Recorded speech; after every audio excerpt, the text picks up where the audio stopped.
Great to be with you here from Pullman, Washington, Bailey Brayton Field, as the Cougs take on another Pacific Northwest rival, the Oregon Ducks. Hey everybody, I'm Matt Chasnow. Beautiful day for baseball. It's about 50 degrees and sunny. The Cougs come in ranked 20th in one of the national polls. It's been the bats that have been super active for Brian Green, the skipper for the Cougs. First baseman Sam Brown has been on a tear. He has 5 home runs in 5 home games here at Bailey Brayton Field. One of the league leaders in almost every offensive statistical category. And you can see he blasted that one to the deepest part of the ballpark here at Bailey Brayton Field. He's top 4 in the pack in batting average at that .415 number and threatening the absolute peak of these Coug offensive numbers here in the league. The arms have been good for Washington State as well. They took 2 of 3 in Corvallis against another Pacific Northwest rival in the first road pack series. You saw Calber earlier there. Wilford was the pack pitcher of the week. And the Coug team ERA is 4th best in the pack. Ducks not far behind at that 4.13 mark. Oregon, on their side of things, has been equally good at times on the hill. Stoffel today, the righty for Oregon, had really good stuff going with 9 Ks against the UCLA Bruin offense. And there's the pitching matchup. Stoffel against Hawkins today to start off this 3-game set here on the Palouse. It's the Cougs and the Ducks here at Bailey Brayton Field. 2 Pacific Northwest rivals getting at it. Washington State and Oregon next.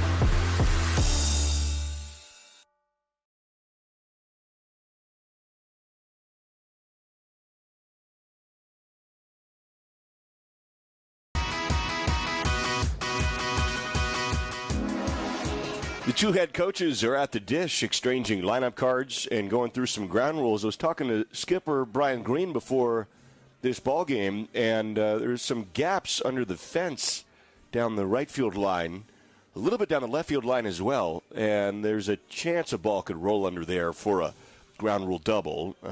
Unlikely, but possible. Something that they're talking about, I know, today. Again, not a ton of wind, so it's not like the ball is going to be curving into that net because of the wind. If it did so, it'd be because of spin or just because of the way it bounces off the turf.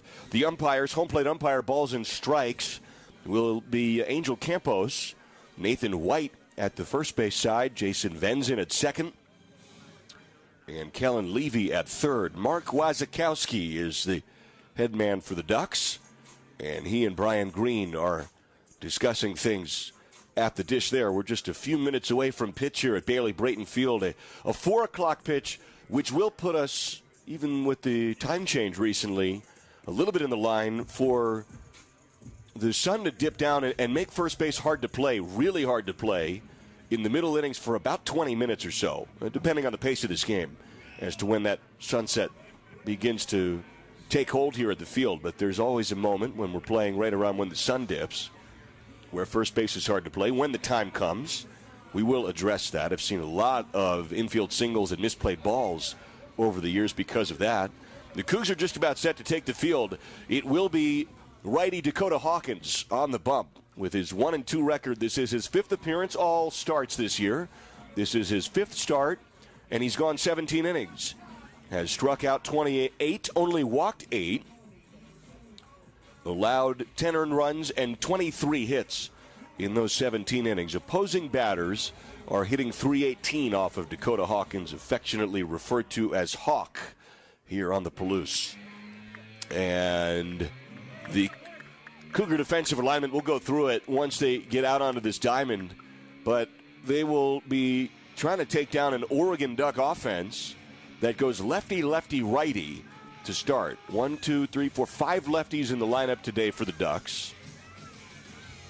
And it starts off with a speedy right fielder, Riku Nishida, a .240 hitter. And predictably, he leads the Ducks in stolen bases this year and attempts. He has 9 stolen bases in 13 attempts. And he will lead things off here for Oregon as the skipper for the Ducks, Wazakowski, with the oversized gray, almost silver metallic numbers in the back of these black uniforms. He sports number 44. He is the third base coach as well. Marcus Hinkle, the assistant for the Ducks, is at first base. And the Duck bullpen is emptying out here as those guys are embracing, just about set for the Cougs to take the field. And now the Skippers are walking back to their posts. Dakota Hawkins gives Brian Green a final fist pound before heading on to take the bump here at Bailey Brayton Field. Cougs 13-3, Ducks 9-6. Back-to-back Pacific Northwest rivals to start off pack play here for the Cougs. Off to an historically good start, and the Cougs are taking the field as Dakota Hawkins leaps over that third baseline and takes the bump. The catcher today for the Cougs, getting his 8th start of the year, is Will Cresswell. Sam Brown is at first. Boy, he's had a hot bat this year. Brown's been as good of a hitter as any in the pack. The second baseman is Elijah Hainline. And the third baseman is Cam McGee. Kyle Russell's at short. And from right to left in the outfield, Bryce Matthews, Jonah Advincula, and Greg Fuchs. As we are just about set for ball here at Bailey Brayton Field. And what anticipation there is for this whole slate all year of pack home games, because everybody's chomping at the bit here on the Palouse for the great baseball that was played on the back end of last year, winning 4 of 5 series back end of the year, working now into this year, and it has been as good as could have hoped. And here is Riku Nishida, just about set to dig into the box. He's a lefty. Drew Cowley, the designated hitter, is in the 2 spot. And Sabine Ceballos is the 3-hole hitter for the Ducks, the third baseman. So they go right fielder, DH, third baseman, lefty, lefty, righty here against Dakota Hawkins.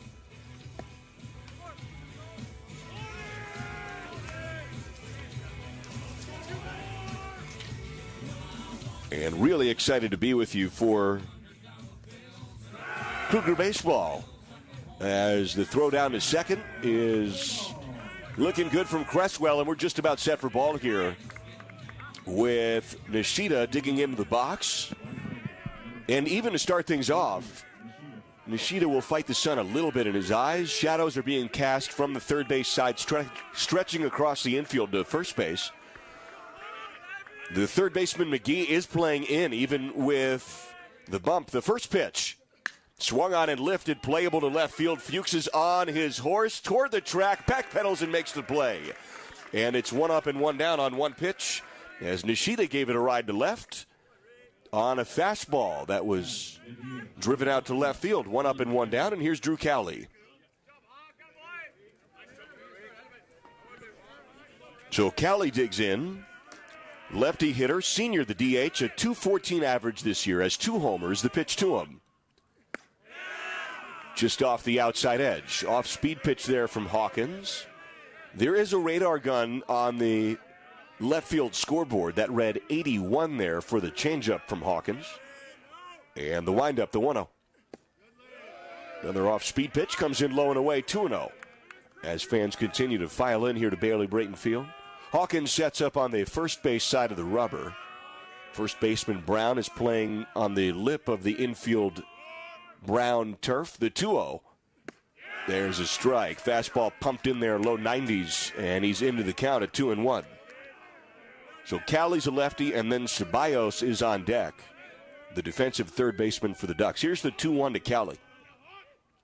Swing and a miss. Curveball there, first we've seen from Hawkins. So he's now thrown 3 different pitches in this at bat. We've seen the changeup, the fastball, now the breaking ball.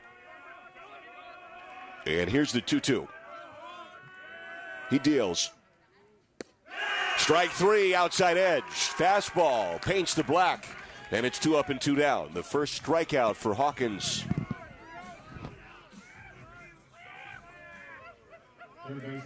Got Cowley looking at that fastball at the knees on the outside edge. Here's Sabine Ceballos, the third baseman, with a flashy .342 average.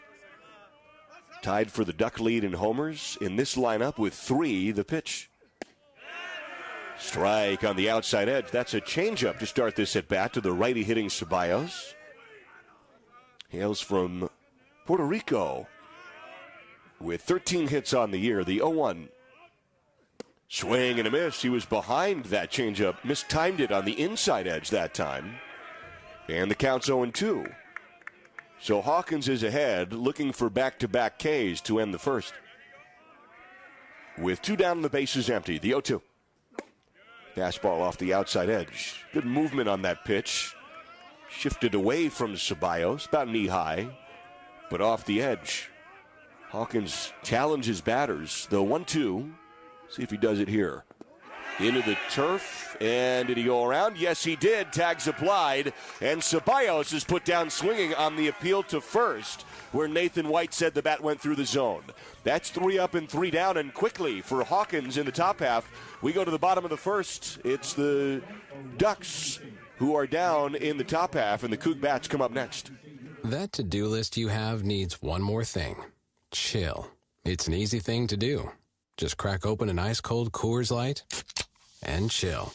Take the afternoon off and binge watch anything. Go to happy hour and stay for a couple hours. Who's counting anyways? Or hang out with just your dog, because you've had enough human interaction this week. Whatever you do it with a Coors Light. Mountain Cold Refreshment made to chill. 2020 Coors Brewing Company, Golden, Colorado. Celebrate responsibly. A lot goes into Washington State athletes reaching peak performance for game day, including the right nutrition. At Wilbur Ellis, we know that healthy crop performance requires the same attention to nutrition as an athlete. That's why we use benchmark data points to maximize crop productivity through nutrient efficiency. For 100 years, family-owned Wilbur Ellis has been partnering with Washington's farmers to grow healthier crops. That is the winning ag experience for Cougar Nation, locally provided by Wilbur Ellis. What a day to be here on the baseball diamond at Bailey Brayton. Just gorgeous, about mid-50s or so in the sun, and no wind to speak of. Spring come early here for this pack opener, as the Ducks are sent down in order. 1, 2, 3 in the top of the first. It's the Coug lineup now. The bats come with Jonah Advincula into the box to lead things off. Cam McGee and Jacob McKeon, 1, 2, and 3 in this Coug lineup. The center fielder, the third baseman, and the DH for the Cougs. As for the Oregon Duck defensive lineman, Jace Stoffel is the righty arm here for the Ducks. And Stoffel is on the hill with a 3.75 ERA, record of 1-1. This is his fourth start. The catcher is Josiah Cromwick, and he is one of the Pack's best.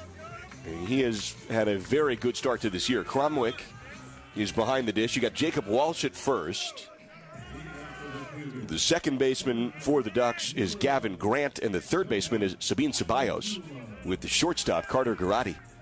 And in the outfield from right to left, Riku Nishida. In center you have Colby Shade, and in left you have Tanner Smith.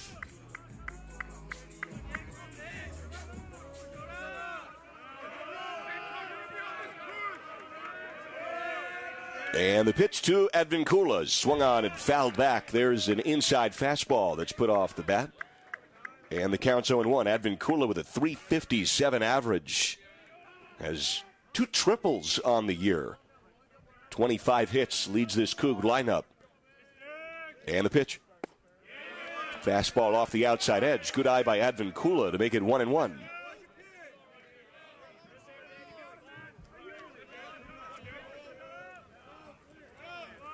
And here's the 1-1 to Advincula.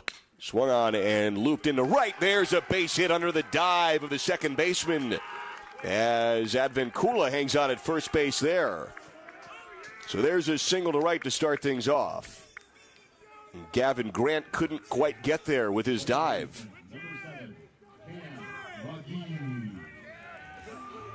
So Advincula starts things off with a single to right on a bouncing ball into right field. And here's Cam McGee, the third baseman. And this Brian Green offense has been high-powered to start. Another 3.54 average here. Lefty Cam McGee. The pitch off the end of the bat, lifted foul. Skied down that left field line. Pounds off the beautiful baseball facility here at Bailey Brayton. And the count's 0-1. Third baseman Ceballos is playing on the infield green turf, even at the third base bag there. And the 0-1. handcuffs him, and there's a fastball strike on the inside edge. Beautiful pitch there from Stoffel. Counts 0-2. Stoffel with 15 strikeouts in 12 innings pitched this year. And here's the 0-2. That's just touched foul. McGee with a defensive swing there on an inside heater once again on a ball that would have been right near the edge of the zone. And so the count remains 0-2 with Advincula at first. 8 steals in 8 attempts for Advincula. Throw to first, took a healthy lead. Tag was applied there by Walsh, but Advincula's back. So the count's 0-2. And McGee digs back in. 17 hits on this young season for McGee. The pitch comes in high, bends him back at the waist, and the count's 1-2.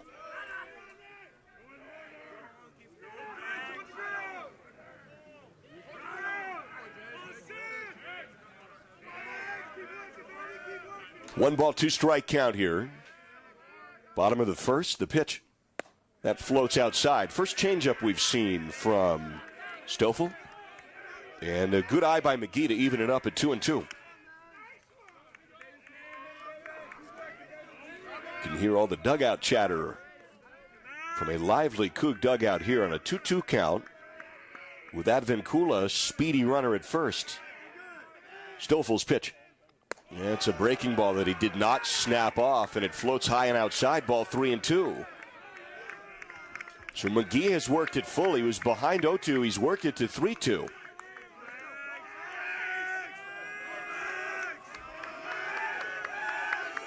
And the full count delivery. Advincula takes off. Swing and a miss, strike 3. The throw to second is in time. Strike him out, throw him out, double play. Garada, the shortstop, with his first career start at short, had to confirm he applied the tag and did. And so the Ducks have 2 down in the first. And here's Jacob McKeon into the box now. So some early base path aggression for the Cougs does not go their way. And it's 2 down and nobody on with Stoffel's first pitch to the heavy-hitting McKeon. Swing and a miss, breaking ball. McKeon was trying to drive that one and was just out in front, so the count's 0-1. McKeon with a .323 average on the year, a couple of homers. And the pitch pops the mid-outside, fastball away. 1 ball, 1 strike. Stoffel works a little quicker without Advincula on the base path. The second baseman, Grant, is on the outfield green turf in right field. Pitch is fouled off. And the count's 1-2. Off-speed pitch touched away by McKeon there.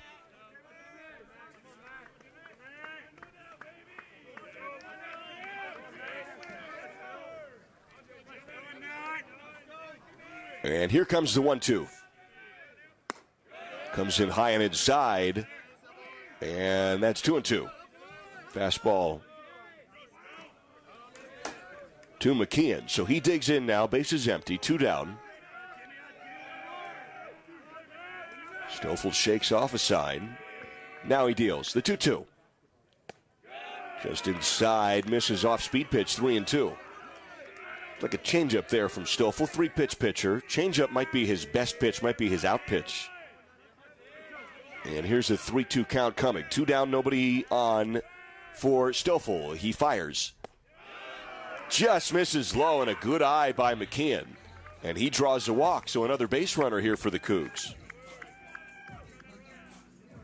First baseman, number 25, Sam Brown. Here's Sam Brown now into the box. Boy, has Brown been great. Not good, great. 5 homers on this young season in 16 games.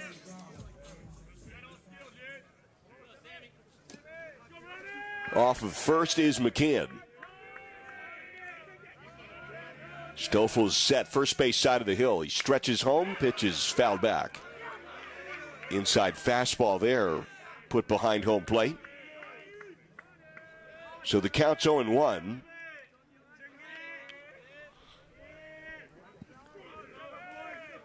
Stoffel set, here's the 0-1. 2 down, runner tight lead at first. The pitch is lifted foul once again. A low heater this time that Brown pokes over the net. And the count's 0-2.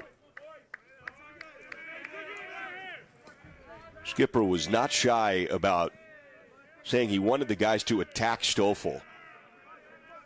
Green light swinging away. And we've seen that early on here in these counts. Here's the 0-2. Inside, misses 1-2. 3 fastballs here to Brown from Stoffel. Again, the second baseman, Grant, playing in shallow right field. The right fielder, Nishida, is almost at the track. And here's the 1-2. Swing and a miss, strike 3. He had Brown reaching at an off-speed pitch there. And Matt Strands McKeon at first. We go to the second, scoreless, Cougs and Ducks. Another season of women's and men's college sports is underway. Follow your alma mater or favorite team in their pursuit of the prestigious Learfield Directors Cup at L Directors Cup on Twitter and online at thedirectorscup.com. Trophies will be awarded in June 2023 to the winning institutions in all competitive divisions. Learfield Directors Cup, the crowning achievement in college athletics. Start enjoying your maintenance-free lifestyle today with Choices. Bishop Place Senior Living has many options to explore depending on the level of care you need. Bishop Place has a wide range of activities, social events, and fitness options depending on your interests. We also have housekeeping and dining service. Less worry, less chores, more life, and more choices. Visit us on the web at bishopplace.net or call to schedule your tour today. We can't wait to see you.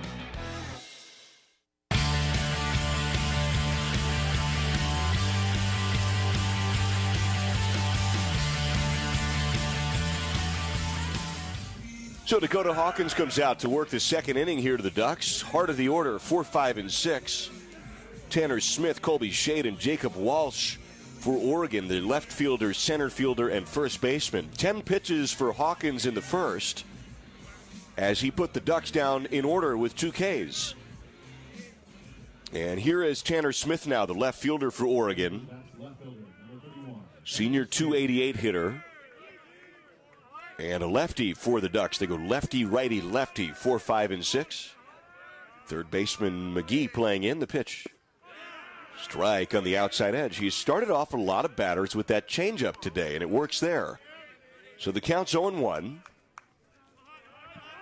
Smith ready to go in the box. Hawkins deals. Check swing. Did he go around? No, he did not. On the appeal to third, Kellen Levy said he held up. So 1 ball, 1 strike here. That was a breaking ball away. And Hawkins winds and tosses. Check swing, fastball away. And that misses 2-1. Might have been a changeup. Might have taken a little bit off that there to send another changeup in. So all off speed stuff here to Smith. On a 2-1 count. The pitch to the lefty.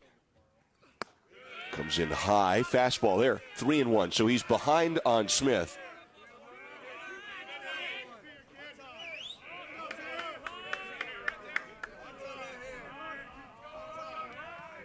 And the 3-1. Swing and a miss. Fills the count up 3-2. Smith, preseason All Pac-12. Has been really good for the Ducks for a really long time. The 3-2. Just misses outside. Off-speed pitch away. Breaking ball for ball 4, and that's the first base runner of the game for the Ducks. So a leadoff walk to Tanner Smith. And here is Colby Shade. Now, Colby Shade is hitting .349 on the year. 15 hits and 43 at-bats for the righty from Fort Collins. Couple of steps off of first for Smith. See how Hawkins deals with the first Duck base runner of this ball game. The pitch. Bunt is shown, pulled back. It's a strike. Fastball outside edge. Good pitch there from Hawkins to pound the zone. About belt high.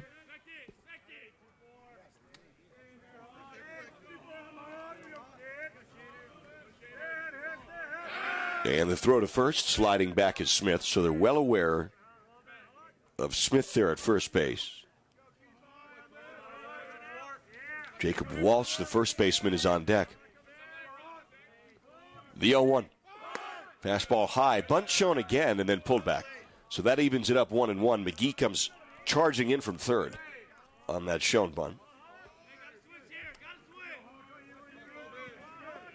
Ducks are trying to pressure the Cougs.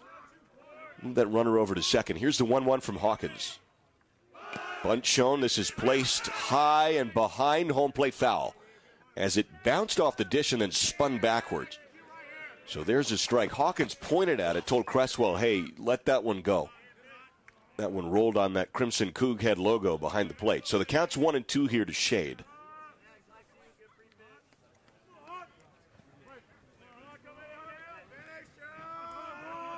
Hawkins ahead after walking the leadoff man here in the second. The 1-2, no, throw to first. And back goes Smith sliding. Fans continuing to trickle in here as we're just about headed toward 4:30. Folks in town will continue to get off work around 5.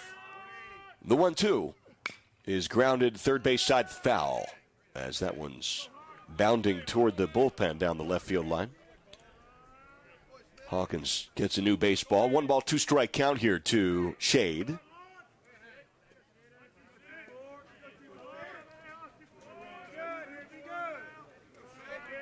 Left fielder Fuchs had to go scoop that ball up out of the corner. Now we're all set.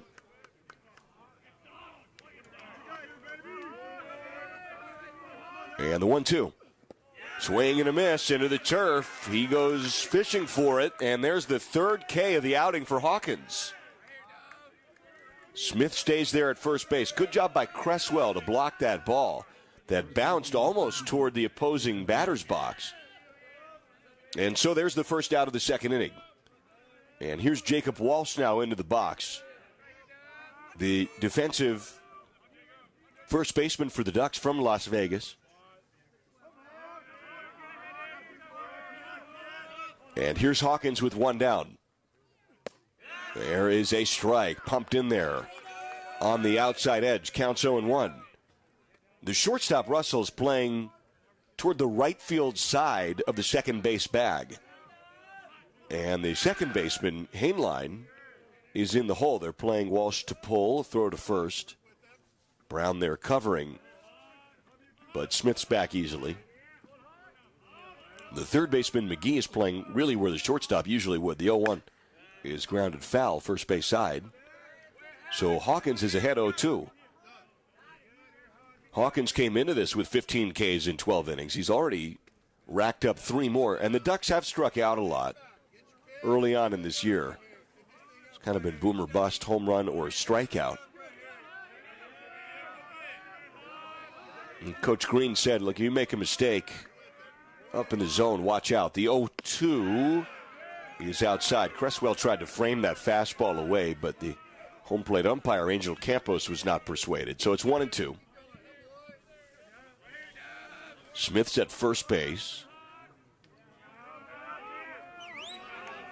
And the 1-2. Outside, same spot. Changeup misses, 2-2. Again, Cresswell tried to frame it. 2 balls and 2 strikes, 1 down.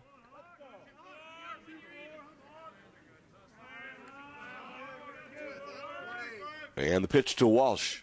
Swing and a miss. There's strike 3. Breaking ball as the tag's applied.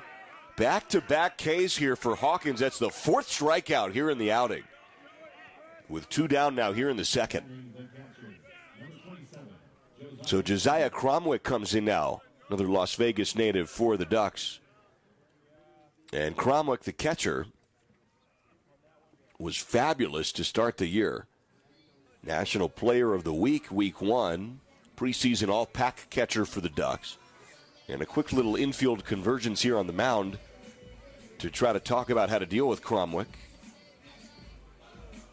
Third baseman McGee and the catcher Cresswell went up there to talk to Hawkins.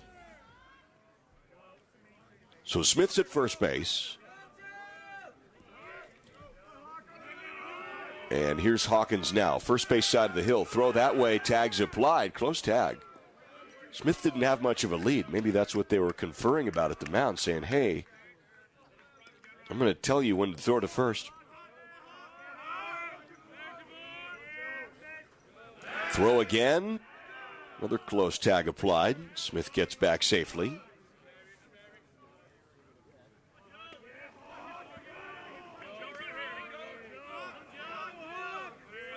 First pitch coming here to Cromwick.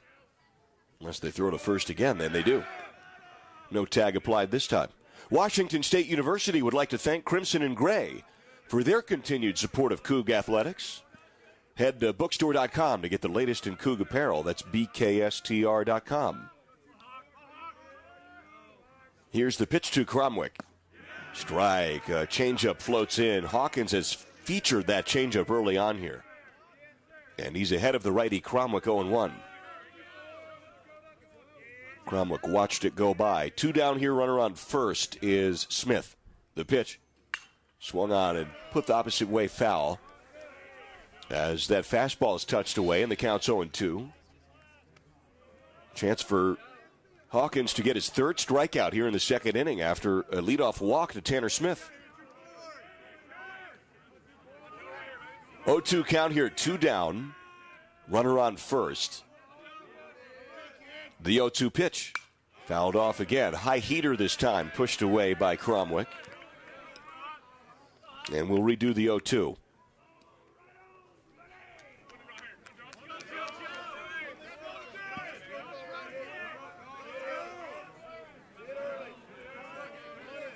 Hawkins comes set. The 0-2 into the turf. Good backhand stab by Cresswell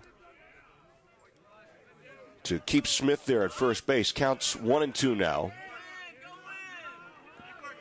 Third baseman McGee is playing pretty tight to the line behind the third base bag. Deep at third, the 1-2. He is lifted, playable right field. Matthews on the jog toward the right field line. Underneath it, makes the grab, and that strands one. We are scoreless. Cougs and Ducks, bottom of the second. Coug bats up next. Boost Collaborative is a proud sponsor of Cougar Baseball and is a proud supporter of people with disabilities on the Palouse. For over 50 years, Boost Collaborative has been here to help families and their toddlers meet developmental milestones. For youth and adults, Boost provides job placement, on-the-job training, and follow-along supports. Now you can play a part in Boost's success through your donations and purchases at Palouse Treasures Thrift Store in Pullman. Boost Collaborative, empowering people with disabilities on the Palouse. Go Cougs! The Clearwater River Casino and Lodge proudly supports Washington State University Athletics, the premier venue for events and entertainment, located 4 miles east of Lewiston, Idaho. Come hit the jackpot with us, with over 600 gaming machines, saltwater pool, restaurant, and giant screens in the stadium sports bar. Owned and operated by the Nez Perce tribe, our hospitality is legendary. Stay, play, and get away with the Clearwater River Casino. Go Cougs! Scoreless here. We go to the bottom of the second. Stoffel back on the bump for the Ducks. The righty arm for Oregon put the Cougs down with 2 strikeouts in the first. There was a strike him out, throw him out double play, and then there was a strikeout of Sam Brown, which ended the first inning. So Elijah Hainline, Bryce Matthews, and Will Cresswell, 5, 6, and 7 due up here in the second for the Cougs. Hainline, the second baseman. Matthews just made that last out of the top of this inning out in right field. And Will Cresswell, the man behind the dish, defensively for the Cougs. Scoreless. Cougs and Ducks trying to continue this hot start to pack play. And here's Elijah Hainline into the box. Hainline, .263 average this year, 15 hits.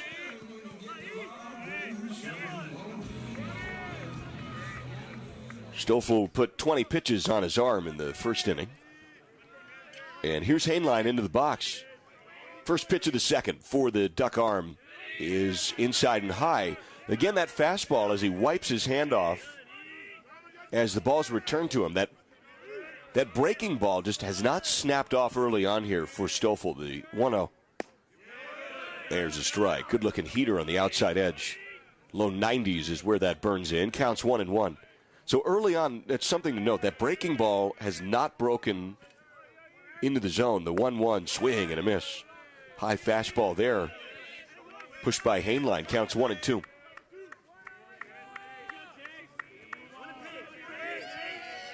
Leadoff man in the second. The 1-2. Stoffel fires. Inside. Breaking ball bounces in the turf. Told pregame that really the changeup is his out pitch. We'll see if he goes to it here. The 2-2 to Hainline, the Spokane kid. Is swung on and lifted foul, first base side. So it remains even now, 2 balls and 2 strikes.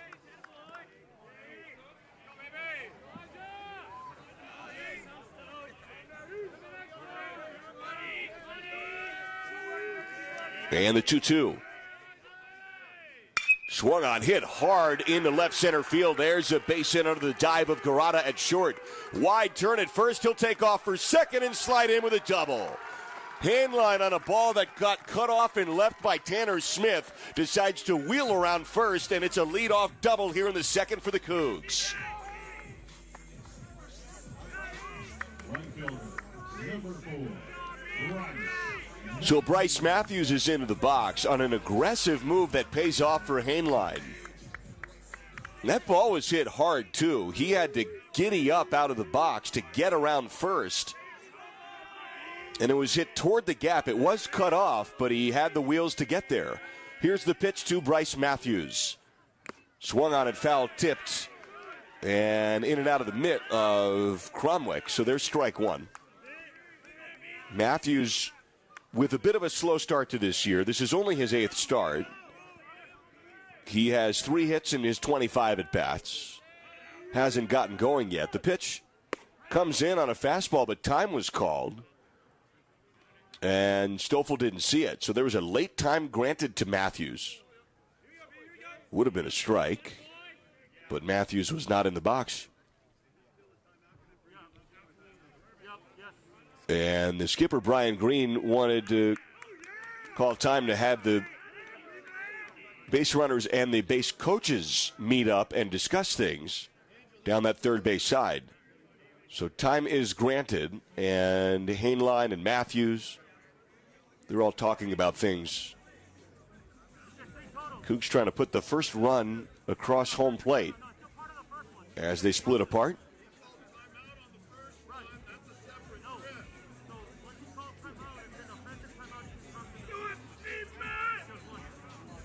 As Mark Wazakowski, relief from the Duck dugout, is saying, hey, were there 2 timeouts called? And they're saying, no, it was a separate deal. Batter timeout, and then Brian Green asked if he could call his own timeout. It was granted.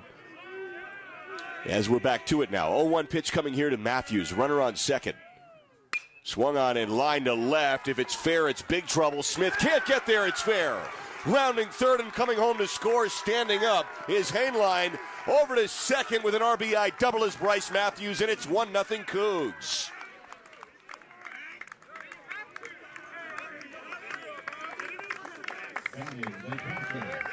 That's the 4th hit of the year for Matthews. And it's the 3rd hit of the game for Washington State, and they lead the Ducks 1-0 here in the second.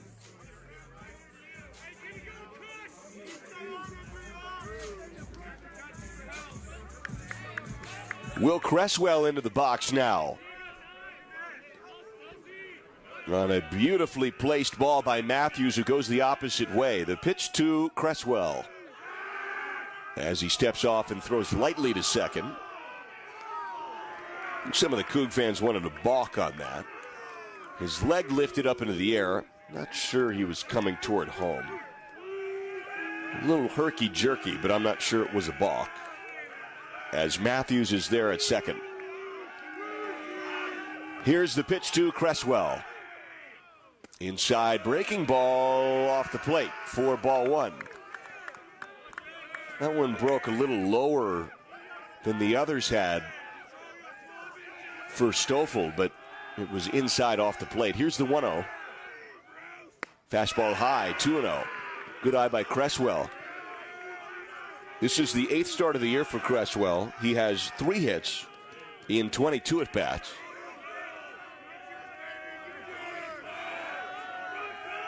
And the 2-0 to the righty catcher. There's a strike. Fastball burned in there on the outside edge. Beautiful pitch from Stoffel.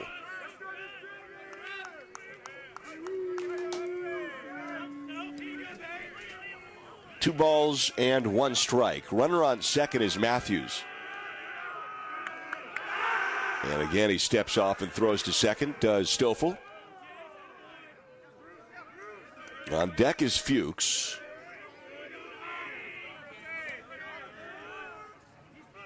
He's the 8-hole hitter, and then Kyle Russell's in the 9 spot today. Matthews off of second. The 2-1. Swung on and golf to left field. It's big trouble. If Smith can get there, he can't, because it's gone. Long gone over the left field wall. That's golfed for a 2-run homer, and it's 3-0 Cougs.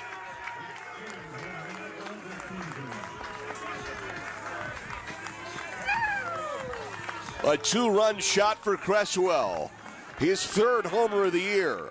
He now has 4 runs driven in, and the Cougs lead 3-0 with nobody down here in the second.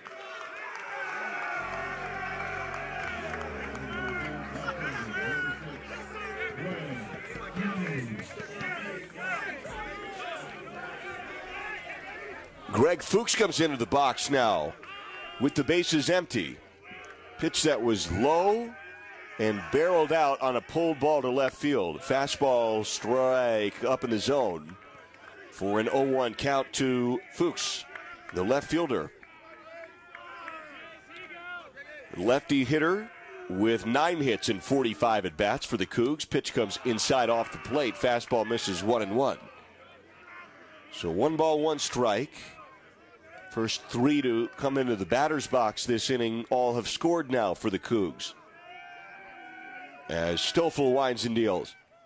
Pitch is fouled back. Fastball that Fuchs had timed up right.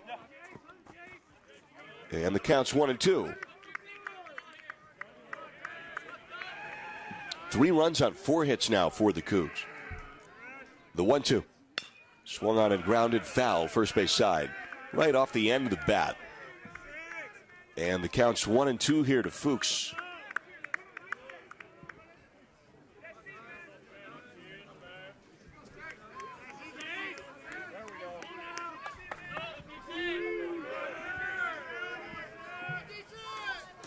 One-two pitch comes in way high out of the crouch. Goes Cromwick. So 2 balls and 2 strikes.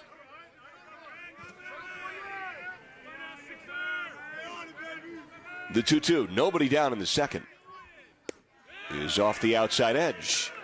Off-speed pitch away. Good eye by Fuchs to make it 3-2.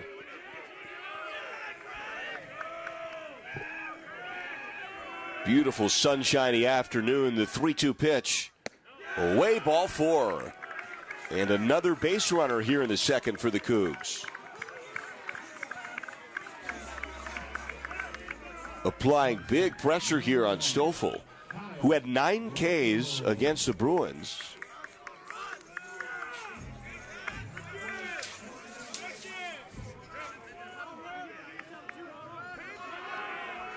And Kyle Russell digs into the box now. Kind of restarts it like an extra top of the order. He has 8 hits and 22 at-bats this year, and he swings through a fastball there. So the count's 0-1. Russell, the shortstop, the 9-hole hitter, with now his 9th start of the year. 1 extra base hit this year. And here's the 0-1. Fouled off, first base side, so the count's 0-2. Stoffel's been ahead, and the Cougar 2-strike approach here has been really strong. They stay aggressive in the box, they really do.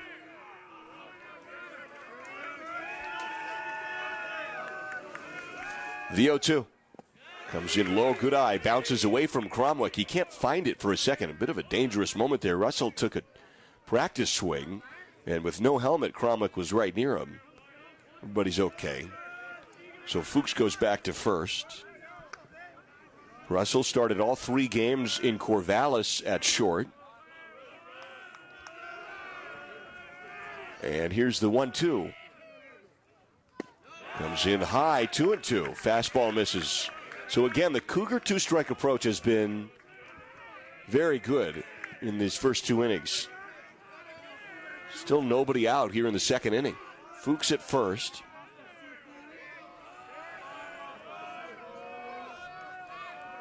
The 2-2. Swung on it, put foul. Went to reach for it toward the beer garden down the right field line. And it remains 2-2. So Fuchs there at first. You got the top of the order next. Advincula, who singled back in the first inning to lead off this ball game. The 2-2. Comes in high, 3-2. Fastball misses. Good eye on a fairly close pitch there to Russell. Now the count's 3-2. He was behind 0-2 and has filled it up. Fuchs off of first. Throw to first, and back goes Fuchs. Tag is applied by Walsh, but he was back.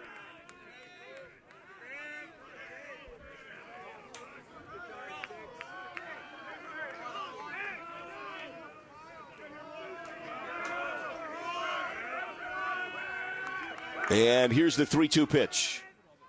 Swung on and fouled off first base side. Fastball about belt high.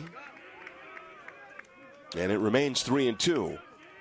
Fuchs at first, scoreless. 3-0 Coug lead. 3 runs have been plated here in the second. Stoffel now 39 pitches, his 40th of this outing. Oh, it's behind Russell for ball 4. He has not had the grip on that breaking ball. It just is not snapping off, and that goes behind Kyle Russell for ball 4, as Cromwell did well to glove that. And Fuchs goes over to second. So back-to-back no-out walks here in the second. And it's the top of the Cougar lineup. Jonah Advincula into the box. Russell to second, Fuchs to second base. Sorry, Russell to first and Fuchs to second base. And here's Advincula in now with 2 on and nobody out. The Cougs trying to really open things up here in the second. Stoffel's pitch. Low and inside for ball 1. That's the 48th pitch of the outing. And Cromwick's going to go, and the infield will converge. And now some dust up in the Oregon pen. Some folks are running down to the Oregon bullpen down that right field line. There was a 1-0 start to this at bat before the infield converges. And they want to talk to Stoffel to try to settle him down.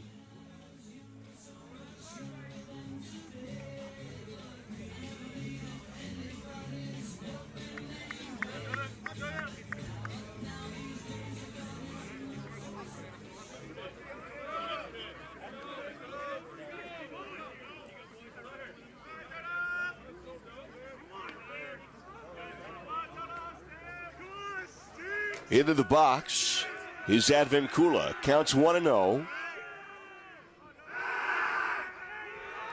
And back on the throw to second. With a 3-0 Coug lead.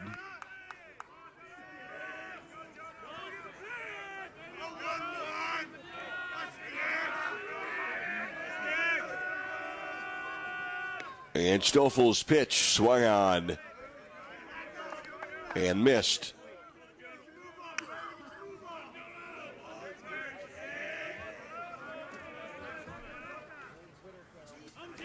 Off of second is Fuchs. Off of first, Russell. Throw to second again. Back goes everybody standing.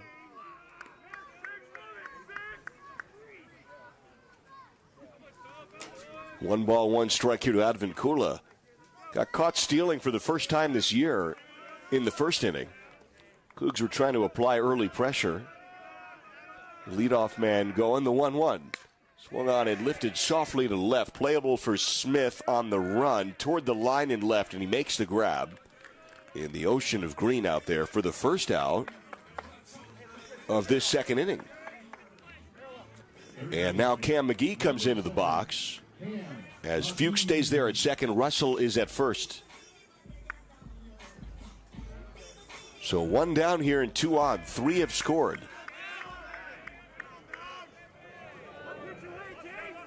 Cam McGee, who struck out back in the first. The pitch off the hands, fouled back behind home plate. Counts 0-1. Inside heater there.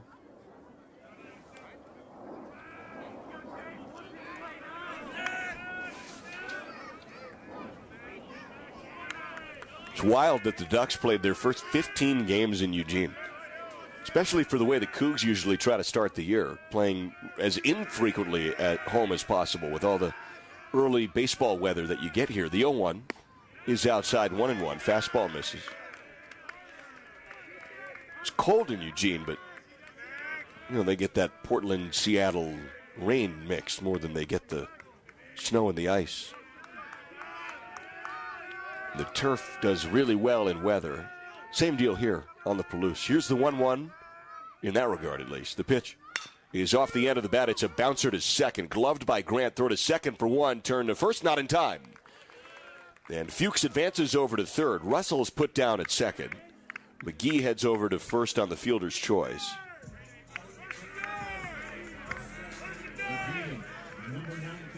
So there is a 4-6 putout of Russell at second. But Fuchs heads over to third base. And now McKeon steps into the box with two down and runners on the corners. You got Russell at, you've got McGee at first and Fuchs at third. The pitch from Stoffel. There is an off-speed pitch, strike on the outside edge, about knee-high. Counts 0-1.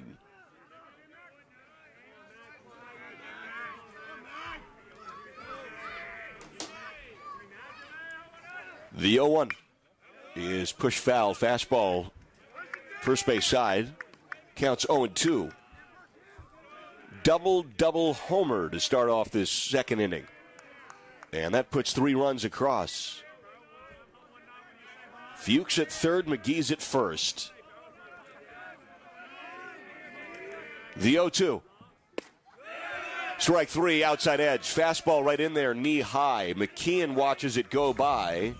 And 2 are stranded, but not after big damage is done, with 3 runs across here in the second. We go to the third. It's 3-0 Cougs.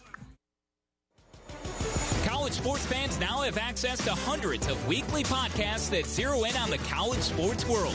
Now available in the Varsity Podcast Network and part of the new Varsity app. The app is free and available from wherever you get your favorite apps. Download the Varsity app today to have access to hundreds of national podcasts as well as your favorite team-focused podcasts. The Varsity Podcast Network, now available for free on the Varsity app. Download from the App Store and listen today. Agriculture requires dedication. Dedication by farmers to strive to maximize what Mother Nature gives them to raise a profitable crop. Dedication to strive to leave the ground better for the next generation than when they started farming. I'm Ian McGregor, president of the McGregor Company. Dedication is at the core of our customers, and it's in our blood as well. We promise to remain dedicated. The McGregor Company. Dedicated people who care about farm families, the environment, local communities.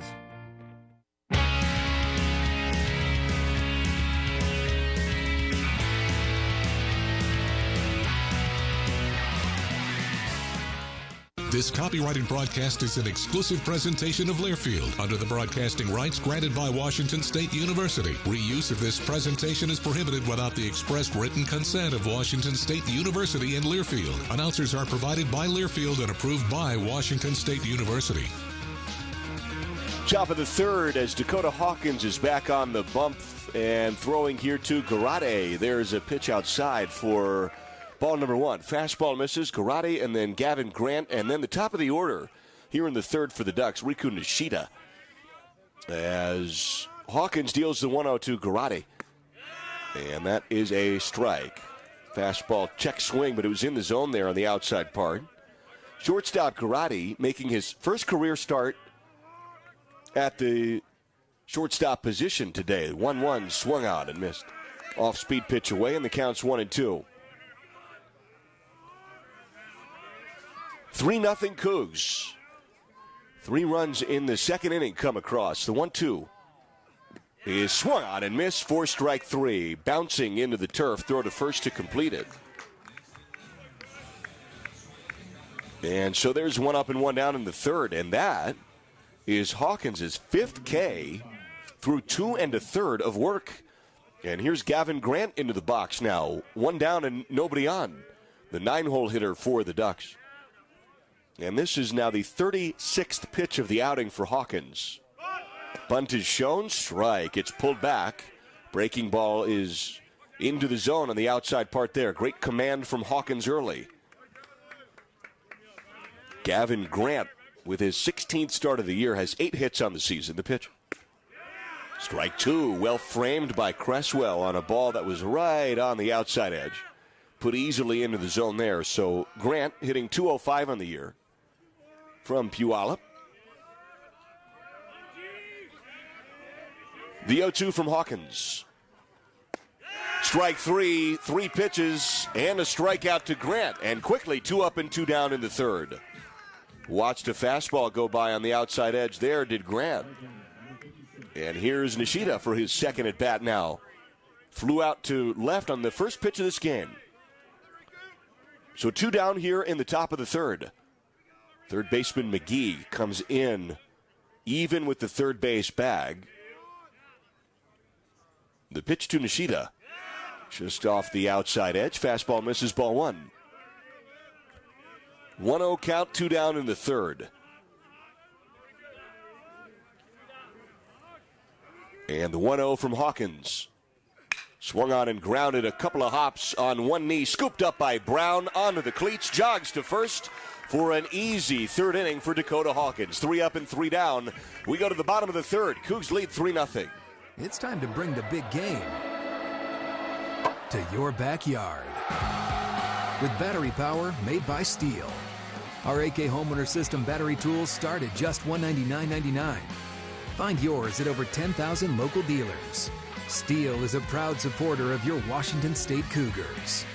Real Steel. Find yours. All prices S&W SRP.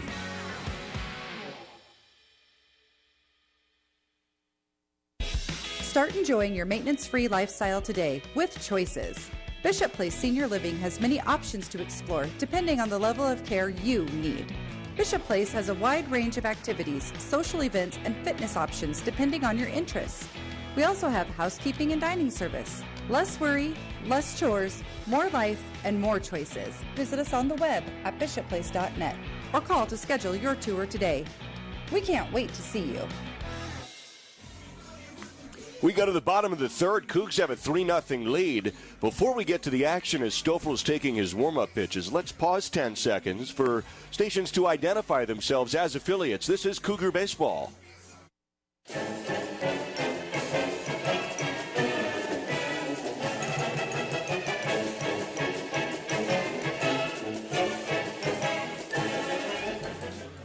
So Hawkins dispatches of the Ducks 8, 9, and 1 hitters in the third quite quickly, and Hawkins has had really sharp stuff to start as the Cougs come up now with 3 runs having come across in the second, and the heart of the order 4, 5, and 6 here in the third. It is Brown, Hainline, and Matthews to start things off in the bottom of this third inning. 3 runs on 4 hits for the Cougs. Bunch of goose eggs on the board for the Ducks so far. And Brown digs in. He did strike out in his first plate appearance in the first inning. Brown has been one of the early leaders in the pack in power hitting, as this one is bunted. Foul, third base side. So there's strike 1. Brown with his fantastic .407 average early on this year. 5 homers already and 22 hits. The defensive first baseman for the Cougs. Here's the 0-1. That breaks outside. 1-1. So that's been the issue here for Stoffel. The breaking ball has not been breaking in the zone. It's been right where he threw that, which is the third base batter's box. And the 1-1 is a fastball high. The fastball he's located okay, and the changeup, I was told, is his out pitch. That's his best pitch, and that's been in there as well, but he hasn't thrown it a ton, which means really through this Coug lineup, he's functioning with just a fastball.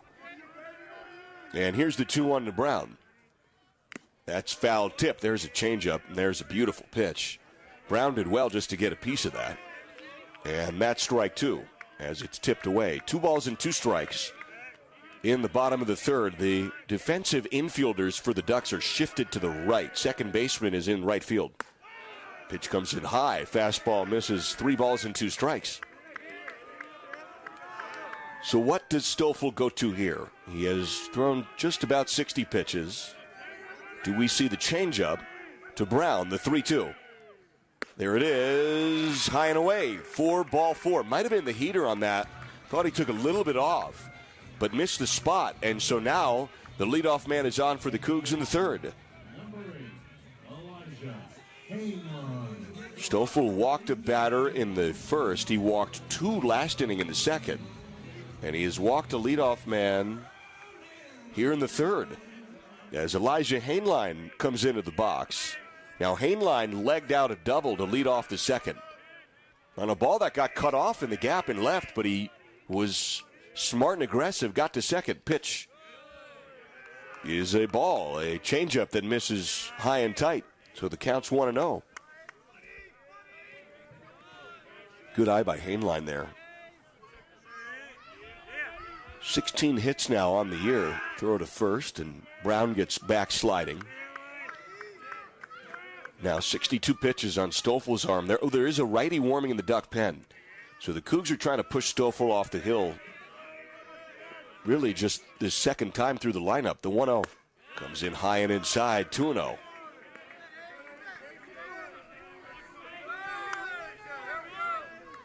Question is, nationally speaking, depending on what the Cougs do here in this series, what does the chatter become?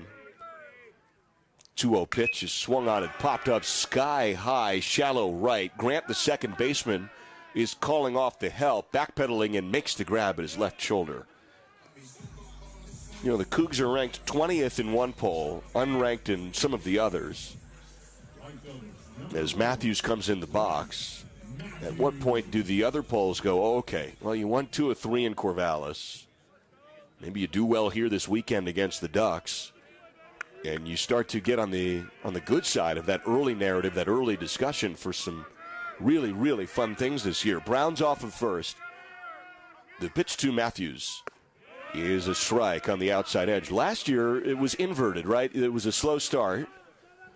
And then the Cougs got so hot late, there was this tightroping of a scenario where, hey, can they get in the postseason? Pitch is fouled back. 1-4 the last 5 series. But there's nothing like a fast start to get on the right side of that narrative and that discussion. You quickly confirm that a lot of preseason projections were wrong. The 0-2, high and tight, 1-2.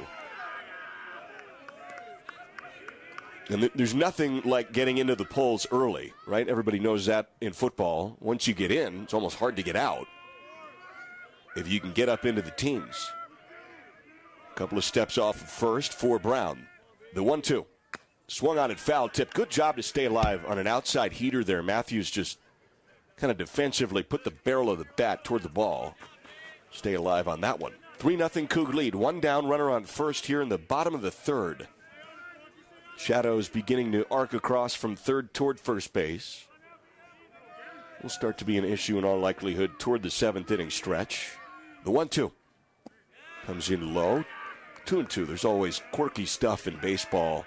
Every ballpark's oriented a little differently. And that's one of the deals here. You get towards sunset on the Palouse. First base becomes hard to field. It'll be an adventure, usually for the road team. And a throw to first, and back goes Brown.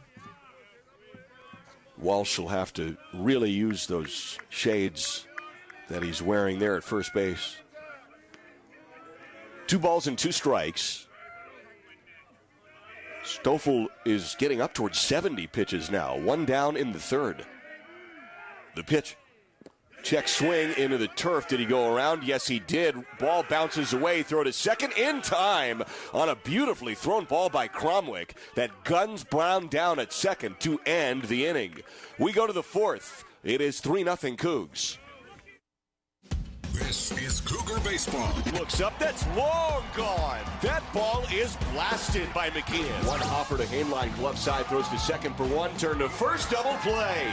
Join us all conference season as Brian Green and the Cougs look to make more noise in the Pac-12. Lined up the middle, there's a base hit. A 2 RBI single for Matthews. Follow along all spring on your home for Cougar Baseball, the Washington State Sports Network from Learfield.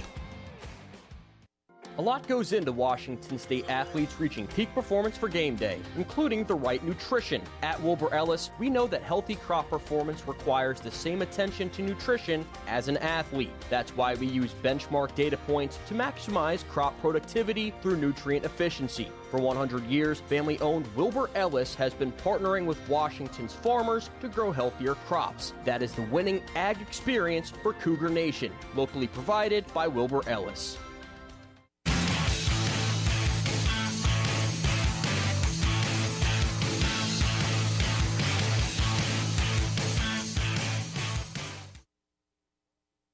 Brayton Field on an absolutely gorgeous afternoon for baseball.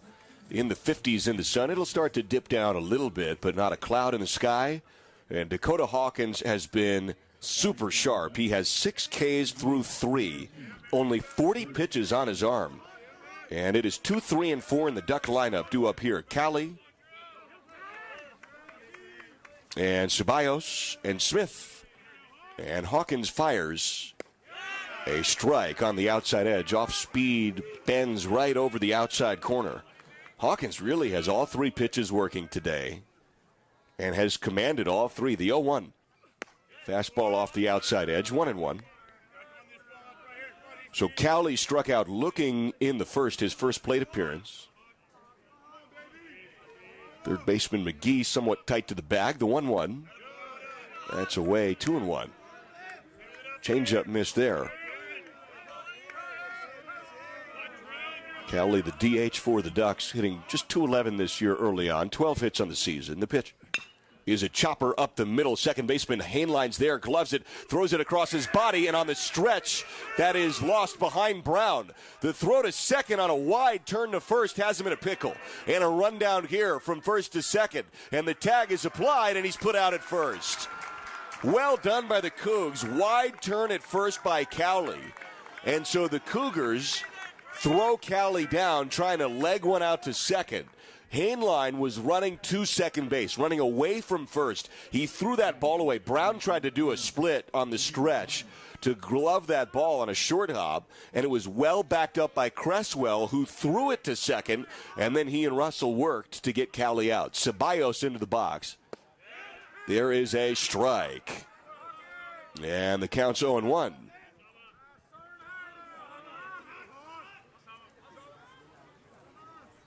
And the 0-1 working quickly to Ceballos is off the outside edge for 1-1.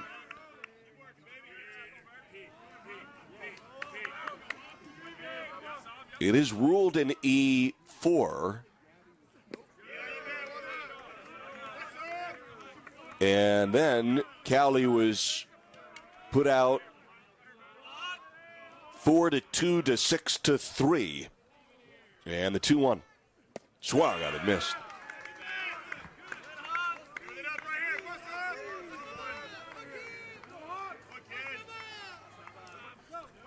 Hawkins looking for his 7th K and second out of his 4th.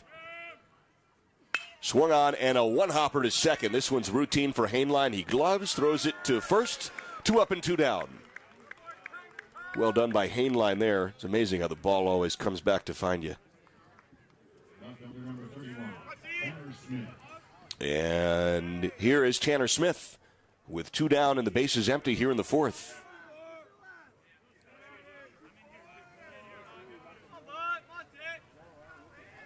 First pitch to Smith. Bunt is shown. Fastball piped in there on the inside edge. Counts 0-1. So Hawkins has come right back. Really hasn't been hit hard today. I can't think of a single time. The 0-1. Strike 2. Fastball outside edge. Beautiful pitch.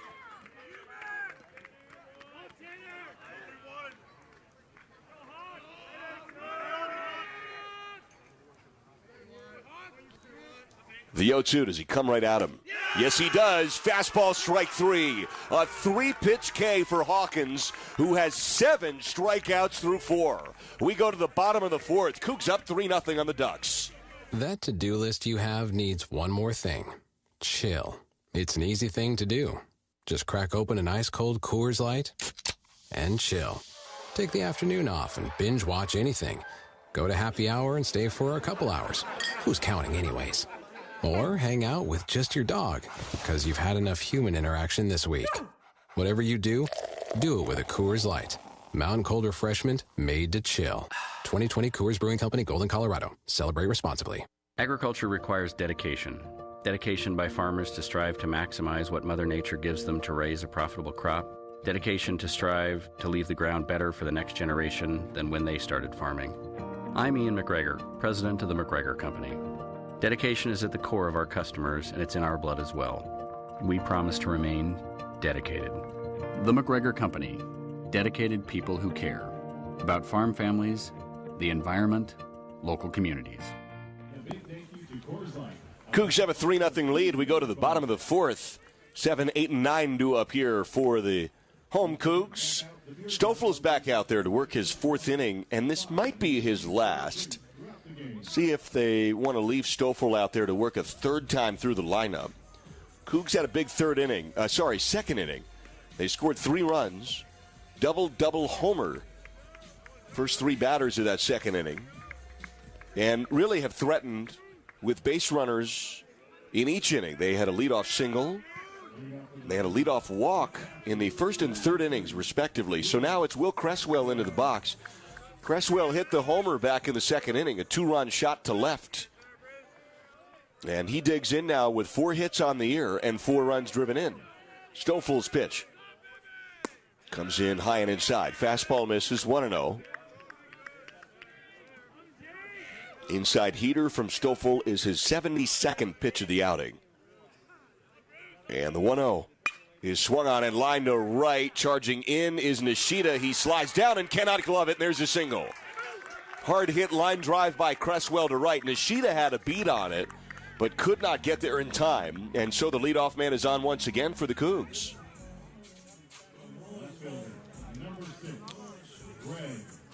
And here's Greg Fuchs now, the 8-hole hitter. The defensive left fielder for the Cougs. Fuchs into the box.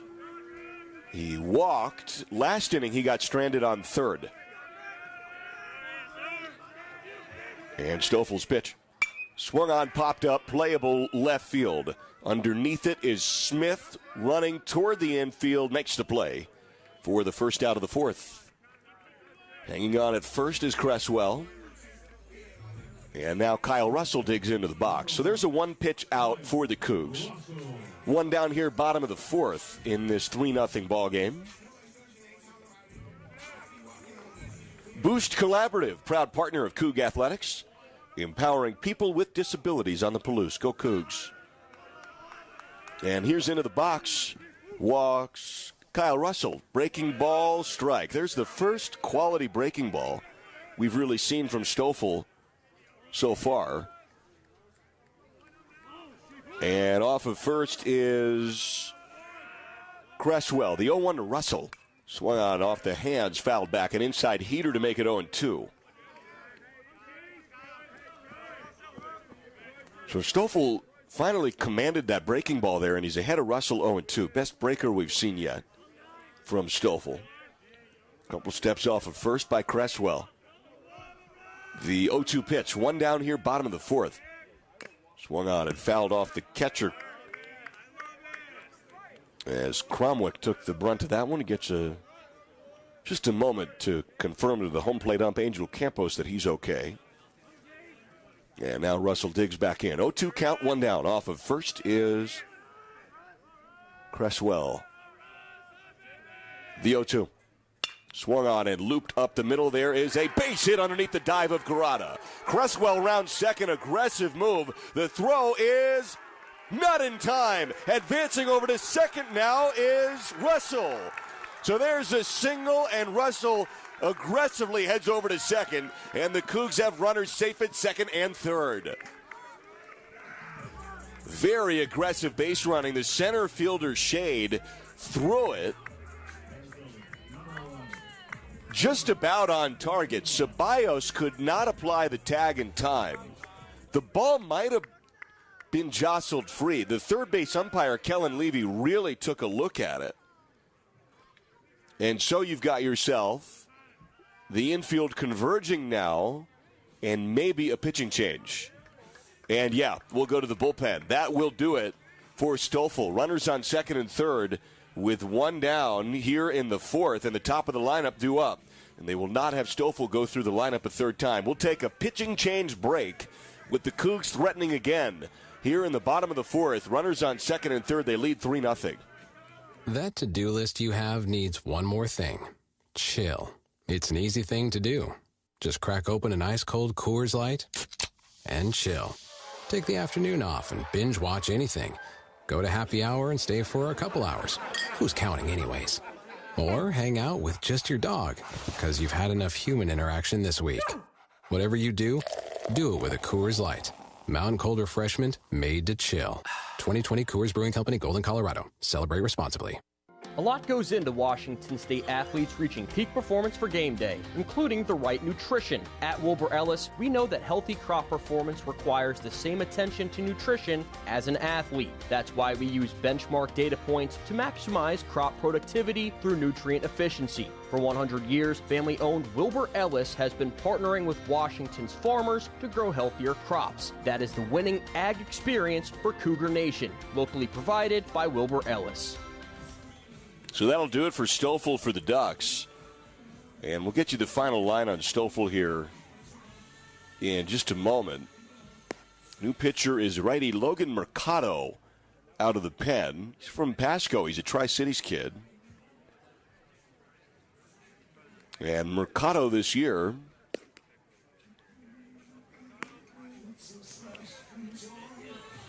get you his numbers in just a moment. With a heck of a spot that he's brought into. Runners on second and third in a 3-0 ball game. Not an easy situation for the righty Mercado.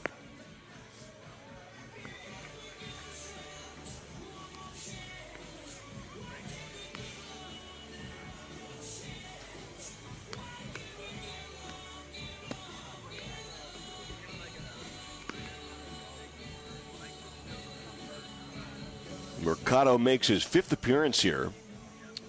He's thrown 14 2/3 innings with 16 Ks, 12 hits allowed. So he's challenging batters. He's also striking out a lot of batters with that ball in the zone. 6.75 ERA. He has a 1-0 record. Does have a start this year. So he may be able to go a little bit here for the Ducks. Both runners are Stoffel's responsibility. So he goes 3 1/3. And now it is Mercado.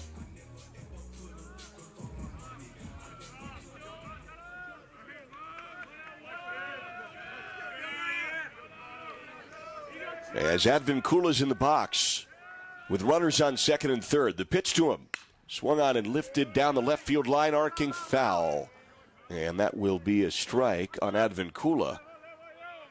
So one down here with Cresswell at third and Russell at second. Cresswell advanced to third on the single by Russell up the middle, and on the throw to third, Russell gets over to second base with some heads-up base running. The 0-1 from the righty Mercado. Off the end of the bat, foul down the left field line. Fastball in the low 90s there to Advincula. And the count's 0-2. 3-0 Coug lead. They've pushed Stoffel, the starter, off the hill.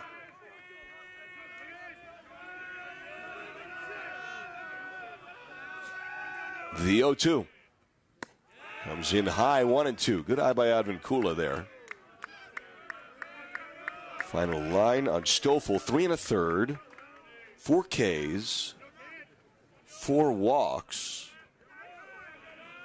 and the book is still open. 78 pitches. The 1-2. Outside and high, 2-2. Fastball misses. Good eye by Advincula there.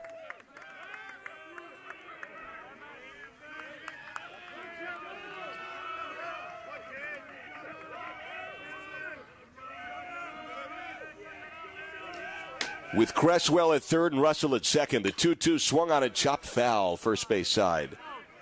Good swing there by Advincula to stay alive. Ball was right near the zone. One down here, two in scoring position. A 3-0 lead here for the Cougs in the home pack opener. Big 2-2 pitch. Boy, Wild went way over the top of the catcher. He lost the ball. And there's a run scored on a ball that went about 15, 20 feet in the air on a fly all the way back to the netting. Advancing over to third is Russell as Cresswell comes home on a wild pitch. He was trying to snap something off maybe and lost the handle of the baseball. And so Russell goes over to third, and the Cougs lead at 4-0.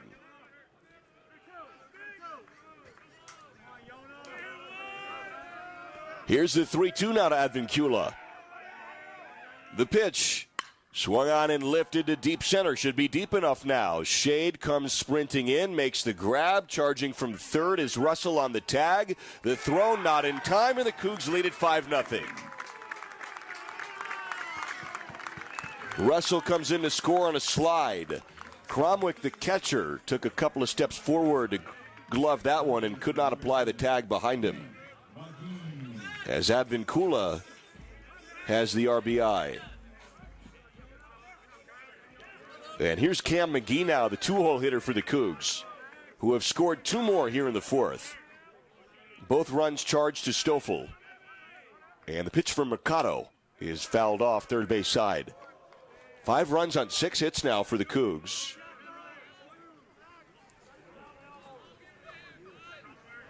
Advincula with his 17th run driven in this year. The 0-1 now to McGee with a 5-0 Coug lead. Outside, fastball misses, 1-1. Infield now deep, straight away. Looks like it'll be Mercado for much of the way, as expected, out of this duck pen early. And the 1-1.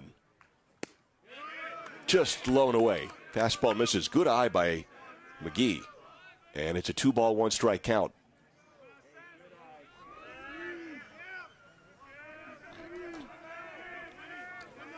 Base is empty. Now 2-1 with 2 outs. The pitch swung on and fouled back. Evens it up 2-2. Inside fastball there. McGee struck out and then got on a fielder's choice back in the second.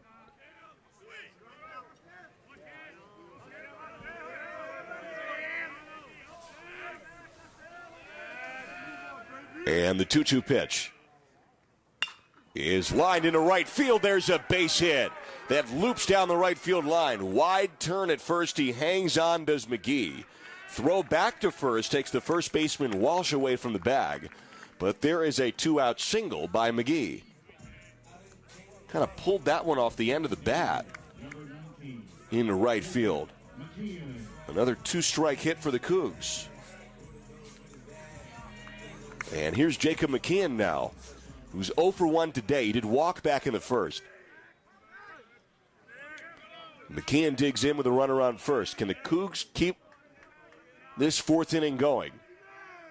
The pitch fouled off first base side. So McKeon touches an outside heater away. And the count's 0-1. 5-0 Coug lead. 5 runs on 7 hits.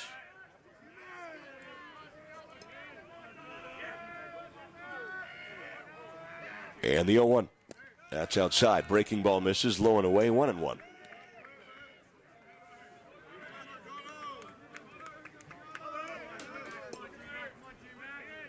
One ball, 1 strike here to McKeon, the 3-hole hitter in this powerful Coug lineup.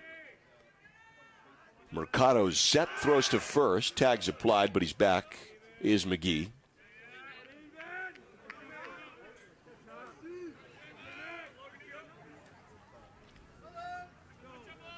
McGee has not attempted a stolen base this year.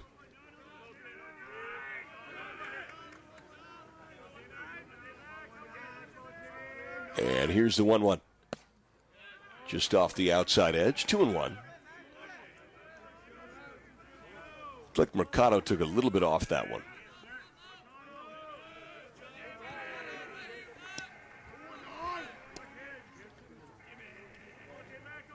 And the 2-1.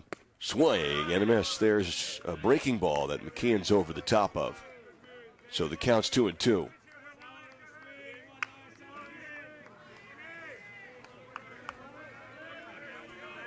Two ball, two strike count here, 2 down. Another couple runs have been plated here for the Cougs in the fourth. The pitch swung on and hit hard on the line to right center field. Back goes Shade. It pounds off the base of the wall. Sprinting around second is McGee. He rounds third for home. The throw is up the third baseline and he's safe. And it's an RBI 2-out double for Jacob McKeon.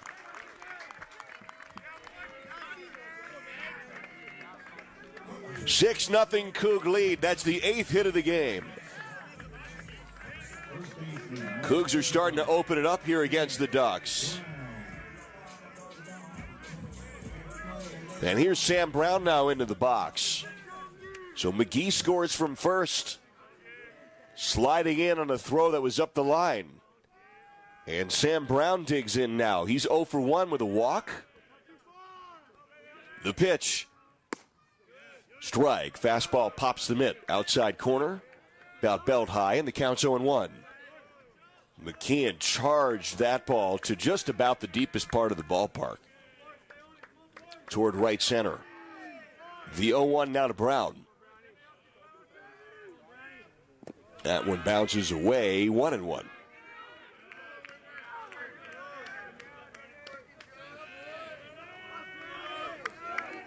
Cougs have had really sharp stuff from Hawkins today. And the bats have been alive, to say the least. Here's the 1-1 pitch. That's low and away, 2-1. So 2 balls and a strike, 2 down.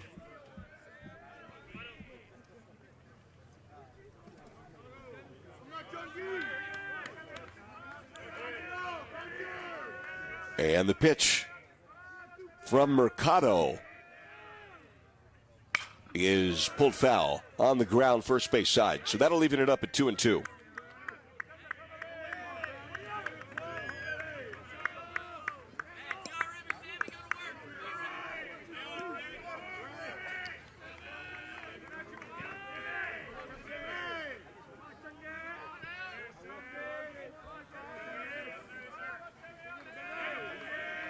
Here's a 2-2 pitch.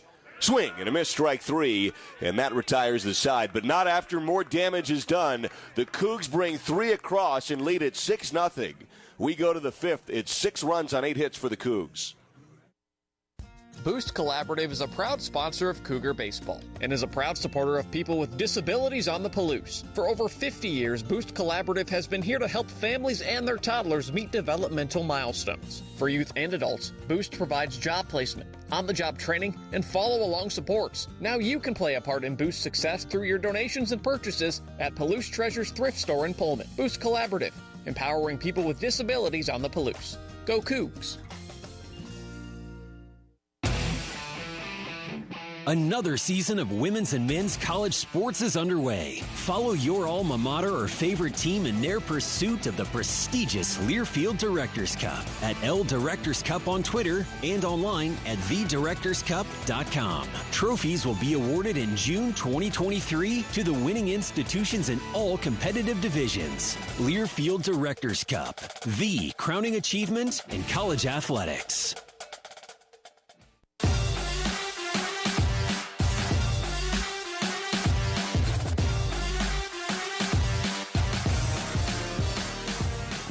Three more runs come across in the bottom of the 4th. We go to the 5th inning, and the Cougs have a 6-0 lead. 6 runs on 8 hits. And it is Dakota Hawkins to the hill. Bunch of zeros on the board for the Oregon offense in every way. And here is Hawkins on the hill. to start things off to the 5-hole hitter for the Ducks, Colby Shade. Breaking ball, strike on the outside edge. So Hawkins has had the really good stuff going. He has 53 pitches on his arm, 7 Ks and 1 walk. And the 0-1. Swung on and chopped down the third base line. Charging in, backhanding is McGee. The throw to first is not in time. And there's the first hit of the game for the Ducks. So Hawkins throws 4 innings of no-hit ball. And Shade puts a bouncing slow roller down the third base side that Brown did well to stretch out and backhand glove, but the throw was late, and Shade beats it down the line. So here's Jacob Walsh now, the 6-hole hitter for the Ducks. Walsh into the box, struck out back in the second.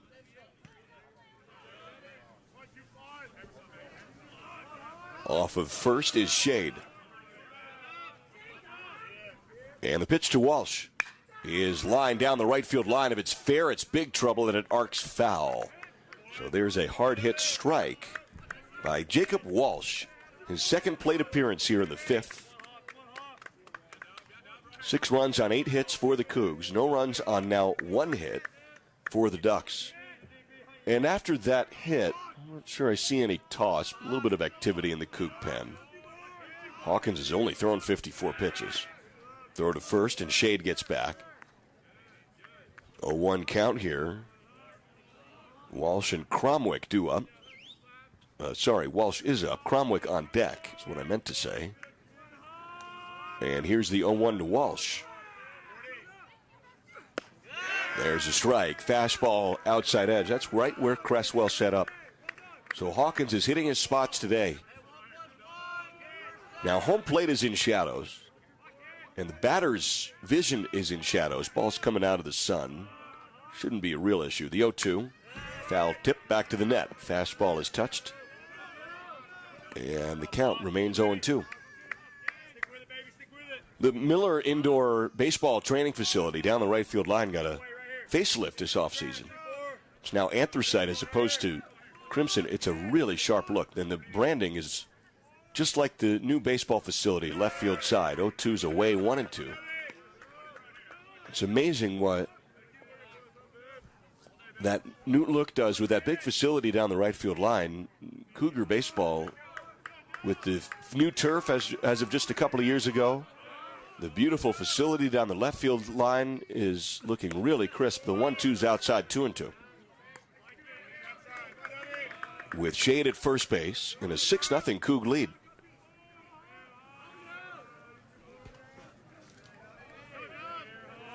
Hawkins throws to first, just some light toss. Shade goes sliding back.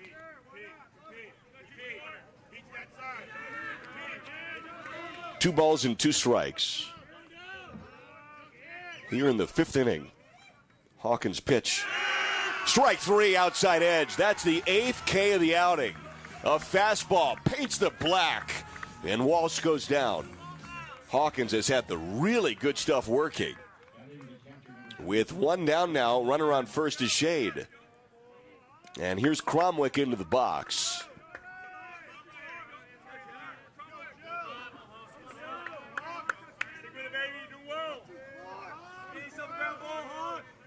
Hawkins first base side of the hill. Swing and a miss. Pulls the string on a breaking ball, and he swings through that on the inside part of the plate. Beautiful pitch by Hawkins. And the count's 0-1. Throw to first, and back goes Shade.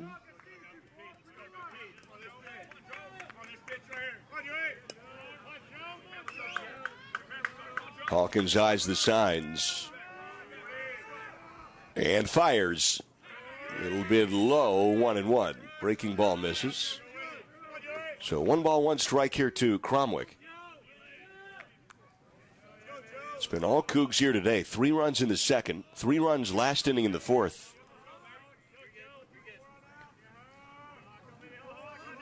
And Hawkins comes set once again. The 1-1. Bounces, good stop by Cresswell. And it looked like the batter, Cromwick, kind of walked into the catcher, Cresswell, and then after they contacted each other, he backed off. Cresswell wanted a new baseball from the home plate umpire. Campos tossed it over to Hawkins. 2 balls and a strike here to Cromwick, with Shade off of first. And the pitch is pulled foul, spiked into the Coug dugout. Might have popped somebody. Seems like everybody's okay. That was a hot shot. All the Cougs have their arms draped over the dugout fence. Evens it up at 2-2. I think everybody's all right. 2 balls and 2 strikes. 1 down. Shade off of first. And the pitch. Swung on and sprayed foul down the right field line. Fastball that time. This is still only the second time through this Duck lineup. Working deep into the ball game is Hawkins with quality. Off of first is Shade. Here's the 2-2 with 1 down in the 5th. Fouled off the other way now down the left field line. Low off-speed pitch that's barreled away by Cromwick. Cromwick flew out to right in his first appearance at the dish. That was back in the 2nd inning. 2 balls and 2 strikes.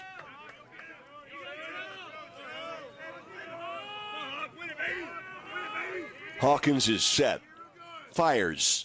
Swung on in line to left. There's a base hit. Could be extras. Gets past Fuchs and left. Pounds off the wall. Rounding second. Heading to third is Shade where he stopped. And into second cruises Cromwick with a double. So the Ducks have runners on second and third and are threatening here in the 5th in a big way. And there's a 1-out double by Cromwick. Here's Carter Garate, who struck out back in the 3rd. Hawkins has now thrown 67 pitches. And he's working with first base open and 1 down here in the 5th. And he fires. This is off the end of the bat, lifted lightly to center. There's a base hit. 1 run scores. That Shade from third. Shallow center. The throw from Advancula holds the runner at third. That's Cromwick there. But the first run of the game comes across for the Ducks. And it's 6-1. First pitch RBI single for Garate.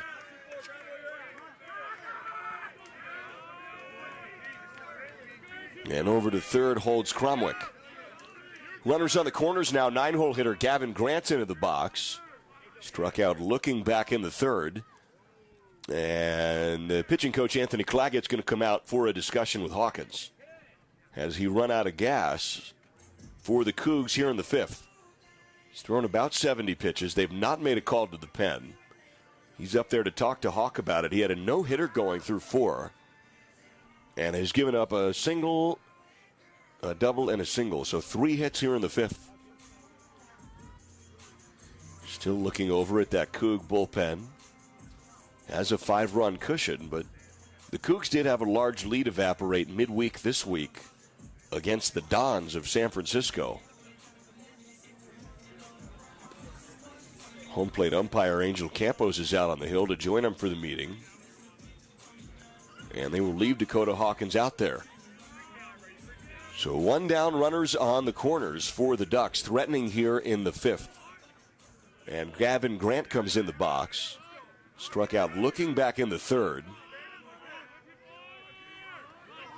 Has 8 hits on the year. Cromwick's on 3rd, Garate's on 1st. The pitch comes in for a strike. There is a changeup. That's a strike for Hawkins. 6-1 Coug lead. Ducks threatening to tighten it up. 1 out here, top of the 5th. The 0-1 to Grant. Swung on and fouled back. Fastball is strike 2. 0-2 count.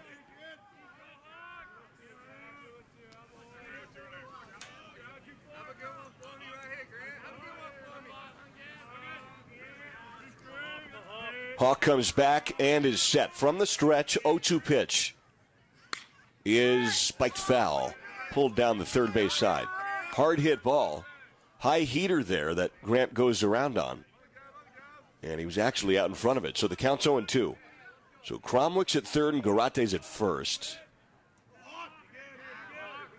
Hawkins has given up 3 hits here in the 5th. The 0-2. Swung on and missed, strike 3. into the turf was that breaking ball, that off-speed pitch. And Grant goes down to try to dig it out, and he's fooled. So there are 2 outs here in the 5th, and now you can disregard the base runners and just focus on Nishida. Hawkins now has 9 Ks in the outing.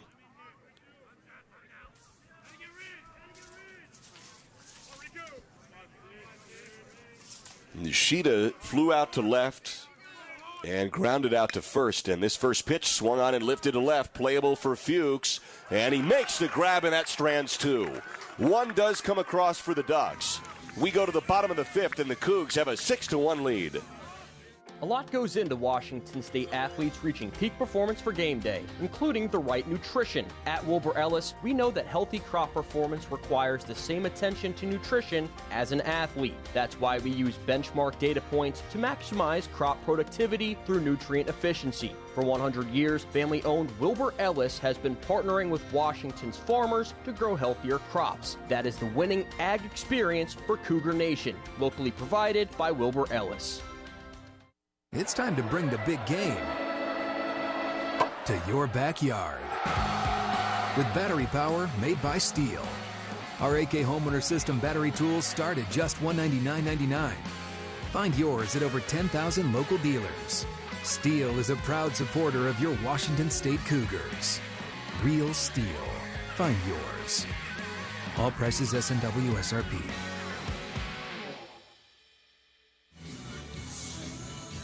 Dakota Hawkins strands 2 on the 3rd, 2 on, first and third to end the top of the 5th. 1 run comes across for the Ducks, and Hawkins holds it to just that 1. It is 6-1 Cougs as we go to the bottom of the 5th. Broadcast is brought to you in part by Barbasol. Choose Barbasol shaving cream for a thick lather and close, comfortable shave. Barbasol, the American original for over 100 years. Better buy Barbasol. In a 6-1 ball game, the Cougs up by 5. And Mercado's on for his 2nd inning of work. Second baseman, number 8, Elijah Hainline. And here is Elijah Hainline to lead things off for the Cougs. 5, 6, and 7 due up here to start off this 5th inning. Hainline, Matthews, and Cresswell. Second baseman, right fielder, and catcher. And the pitch to Hainline is a strike. A fastball comes across. So Hainline doubled and scored back in the 2nd, and he flew out to shallow right back in the 3rd. The 0-1 now to Hainline. Comes away, backhand stab by Cromwick for 1 ball and 1 strike. Let's take a look at the little Pac-12 scoreboard action here. What do you say? 1 ball, 1 strike here to Hainline. Pitch is a breaking ball strike. Good-looking pitch from Mercado that ties up Hainline. 1 other game's in action. Yeah, just 1 other right now, and it's in Salt Lake City. In the top of the 5th, ASU leads Utah 7-4. The 1-2. Swing and a missed, strike 3. Big cut by Hainline.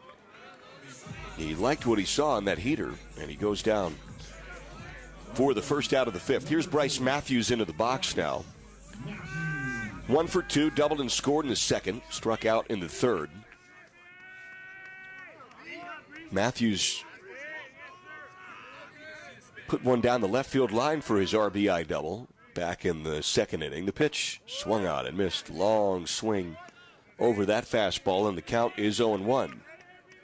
Matthews with just 4 hits on the year, but when he gets going, he can really let it rip. Big doubles hitter for the Cougs with good speed, too. The 0-1.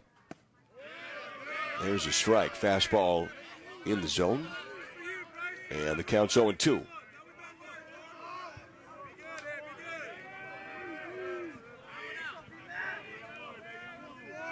One down here, base is empty in the 5th. The 0-2. Fastball comes in high, check swing. Top 25 scoreboard in the ACC. 14th ranked Virginia beat 23rd ranked NC State 7-0. That's final. Here's the 1-2 to Matthews. Swing and a miss, strike three. Back-to-back Ks by Mercado. That one came bouncing in. Florida Gulf Coast is ranked 20th in the country. Of course, they play the women on the hardwood in the NCAA tournament tomorrow in Philadelphia. Got to give a huge shout-out to Coach Etheridge. And the best of luck to the Coug women's basketball team tomorrow. The pitch is a strike on the outside edge to Will Cresswell. Florida Gulf Coast is down 6-0 to the Liberty Flames in the bottom of the sixth. It's on the baseball diamond. The Campbell Camels are up 12-2 on Winthrop in the bottom of the eighth. Campbell's ranked 19th in America. The 0-1. Fastball away, misses 1-1.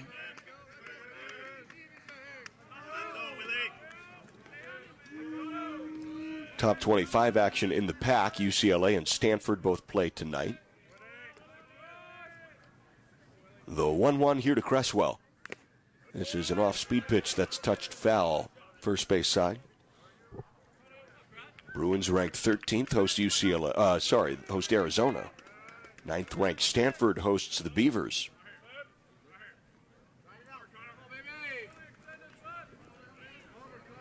One ball, two strike count, two down in the fifth with a 6-1 Coug lead. Stoffel went 3 1/3. Mercado's come on in relief for the Ducks. The 1-2. Just low and outside. Fastball misses to make it 2-2. Of course, the men's NCAA tournament, men's and women's NCAA tournaments are active. All kinds of action going on across the country in March Madness. The 2-2 is hit hard down the left field line and foul. Off-speed pitch that was elevated in the zone. Cresswell got around on it. Stays even at 2-2. Bases empty, 2 down here in the fifth. 3-seed Gonzaga is up by a slim margin on the 14-seed Grand Canyon, the Antelopes, at the half. The 2-2. Swung on it, missed, strike three. Mercado strikes out the side. And that sends us to the sixth. It is 6-1. Cougs have a lead over the Ducks here at Bailey Brayton.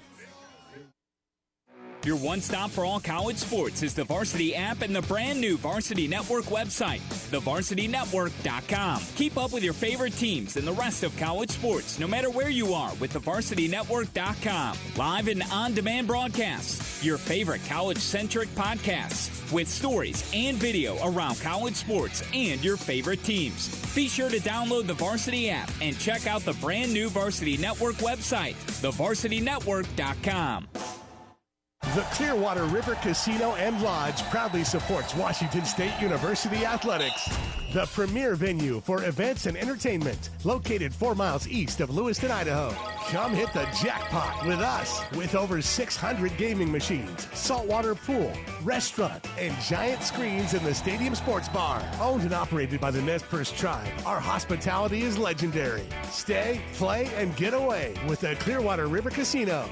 Go Cougs!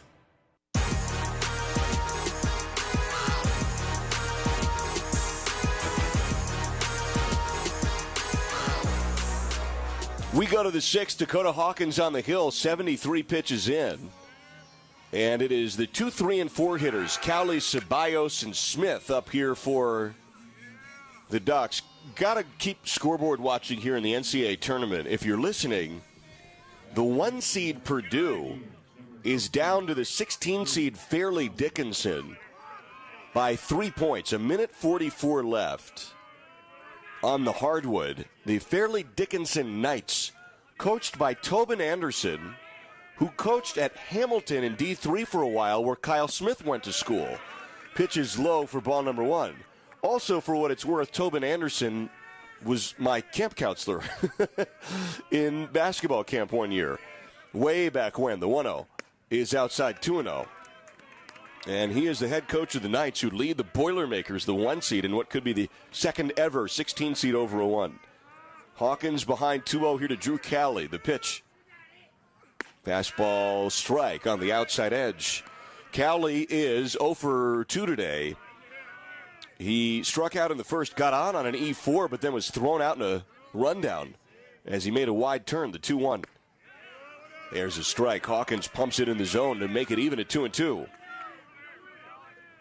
2-ball, 2-strike count here.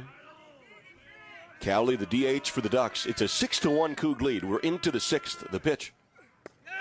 Strike 3. Hawkins wings him up. There's a breaking ball in the zone. And Cowley watches it go by. Hawkins has now tied his career high with 10 Ks. Sabine Ceballos is into the box now. Ceballos struck out in the first. He grounded out in the fourth. Hawkins has had that really sharp stuff today. 10 Ks and 1 walk.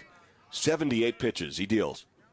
Foul tipped on a swing off of Cresswell's shin protectors. And the count's 0-1. Ball trickles toward the Duck dugout. Gonzaga leads Grand Canyon 45-40. About 3 minutes since halftime. A lot of ball left to be played. Keep you posted on the Fairleigh Dickinson score. Here's the 1-0 to Ceballos. Swung on and foul tipped again. Another fastball that Ceballos misses off the gear of Cresswell. And the count is 0-2, I believe. Scoreboard has it at 1-1. I thought he touched the first one. Yeah, they're going to change that to 0-2. Here's the 0-2 from Hawkins. Swung on and line to left. Back is Fuchs to the track. It's over his head and pounds off the wall. He barehands it, rifles it in. There's no cutoff. The tag's applied, just laid on the head first slide. Ceballos just barely got in underneath the tag applied by the second baseman Hainline on a beautiful throw by the left fielder Fuchs. That was an 0-2 pitch lined out to left. A very close play at second. And Brian Green and that Cougar dugout thought maybe they had him pinned down at second. But it is a double for Ceballos. Really close play. And a beautiful throw by Fuchs. So here's Tanner Smith now, the cleanup hitter, the 4-hole hitter for the Ducks. And Anthony Claggett's going to come out and talk to Dakota Hawkins. And will that be the last pitch Hawkins has thrown? This is the third time through the lineup here. He's yet to make a call to the pen. Hawkins has only thrown 81 pitches. They do make the call. So that'll do it for Hawkins. What an outing. 10 Ks through 5 1/3. He's responsible for the runner on second. I mean, just fantastic stuff for Hawkins. 10 Ks, 1 walk, 81 pitches. He is fabulous. We'll take a pitching change break with 1 down here in the 6th. It's time to bring the big game to your backyard. With battery power made by Steel. Our AK Homeowner System battery tools start at just $199.99. Find yours at over 10,000 local dealers. Steel is a proud supporter of your Washington State Cougars. Real Steel. Find yours. All prices S&W SRP.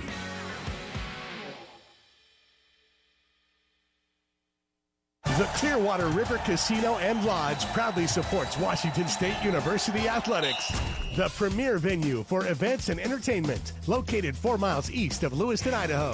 Come hit the jackpot with us, with over 600 gaming machines, saltwater pool, restaurant, and giant screens in the Stadium Sports Bar. Owned and operated by the Nez Perce Tribe, our hospitality is legendary. Stay, play, and get away with the Clearwater River Casino. Go Cougs! So Cam Liss is on the hill here for the Cougs with a 6-1 Coug lead. 1 down and a runner on second. That'll do it for Dakota Hawkins. What an outing. 5 1/3, 10 Ks, 1 walk. Now he is responsible for Ceballos at second. Let's get you the numbers on Liss. Liss on the year is making his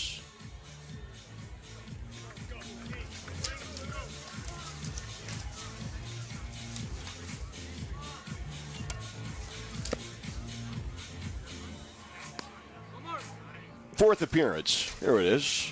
6.75 ERA. He has thrown an inning and a third with 2 Ks and 2 hits.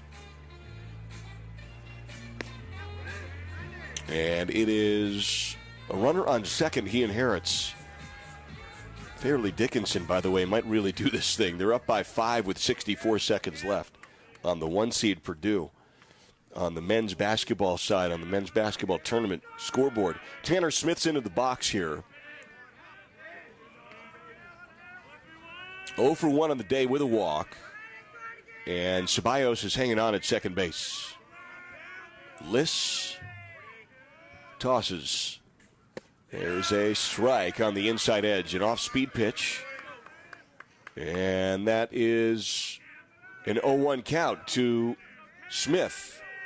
Ceballos off at second. And the lefty Liss comes home. Check swing, fastball. He went around for sure. And there is strike 2. 0-2. With a runner on second and 1 down.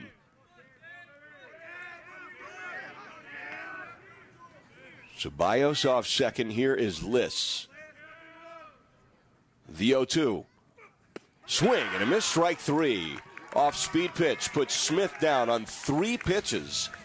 Liss out of the pen. And there is the second out of the 6th. So Liss is trying to help his buddy Dakota Hawkins out and keep that runner at second base, strand him there. And here's Colby Shade, the 5-hole hitter for the Ducks. 1 for 2 on the day. He singled and scored back in the 5th. The pitch to Shade. Swung on and fouled off first base side. Fastball that time from Liss. And the count's 0-1 here to the righty Shade. Liss went breaking balls to the lefty Smith.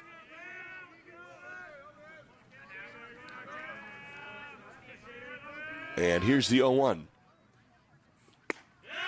Strike, fastball outside edge. Couple of heaters here from Liss. Looking sharp out of the pen early. So Shade, who led the 5th off with that single.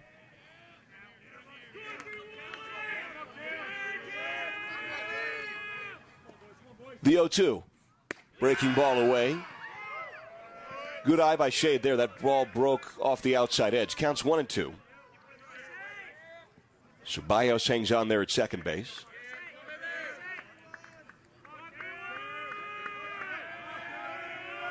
And the 1-2. Off the end of the bat. A protective swing there on a pitch toward the outside of the zone. Fouled off first base side. So the count's 1-2. With 2 down, Ceballos at second.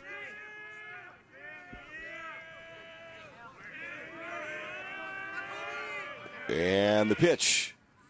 Breaking ball away again. Same location away to the righty Shade. That's off the plate. Counts now 2-2. Shade at 1-2 in the game. You got Ceballos at second. The 2-2. Off the hands. This one's fouled toward the Cougar dugout. And we'll redo the 2-2. Liss trying to get out of this thing pretty quick. Struck out Tanner Smith. This is the second batter he has faced out of the pen. 6-1 Coug lead.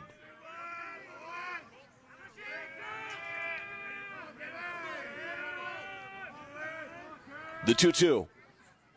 That's low and away. Breaking ball misses. 3-2 now. Liss was ahead 0-2, and now Shade has fought his way back to fill it up.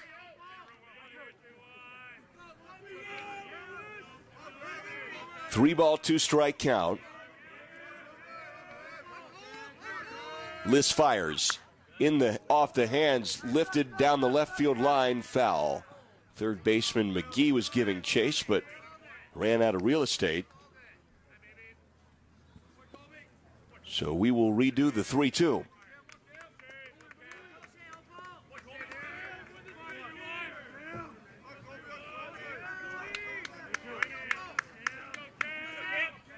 Three ball, 2 strike. Count. Ceballos at second. Liss tosses. Just outside. Close pitch. Good eye by Shade. And that will walk Shade to first. Breaking ball tried to backdoor him. And Liss couldn't get it across. So Ceballos hangs out at second. And Shade walks to first, and now Jacob Walsh is into the game.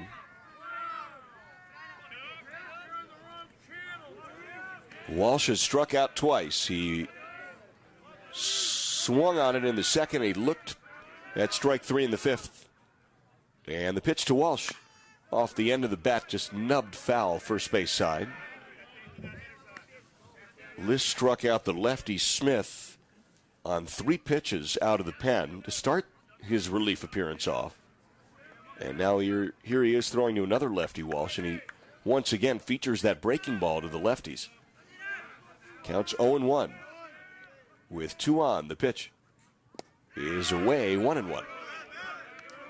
Ball bounces in low, 1 ball, 1 strike.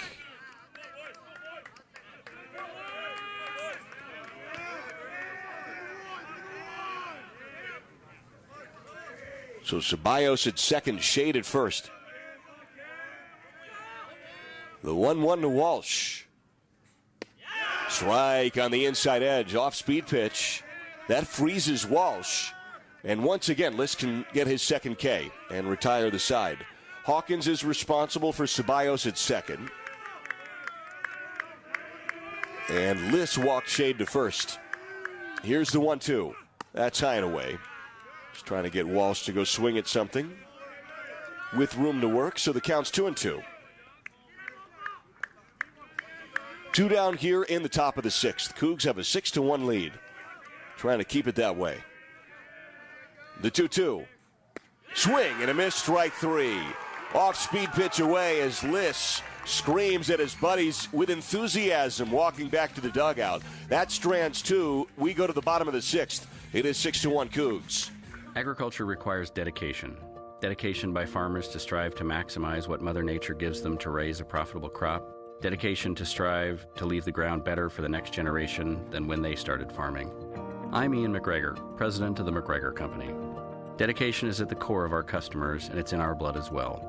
We promise to remain dedicated. The McGregor Company, dedicated people who care about farm families, the environment, local communities. Start enjoying your maintenance-free lifestyle today with Choices. Bishop Place Senior Living has many options to explore depending on the level of care you need. Bishop Place has a wide range of activities, social events, and fitness options depending on your interests. We also have housekeeping and dining service. Less worry, less chores, more life, and more choices. Visit us on the web at bishopplace.net or call to schedule your tour today. We can't wait to see you.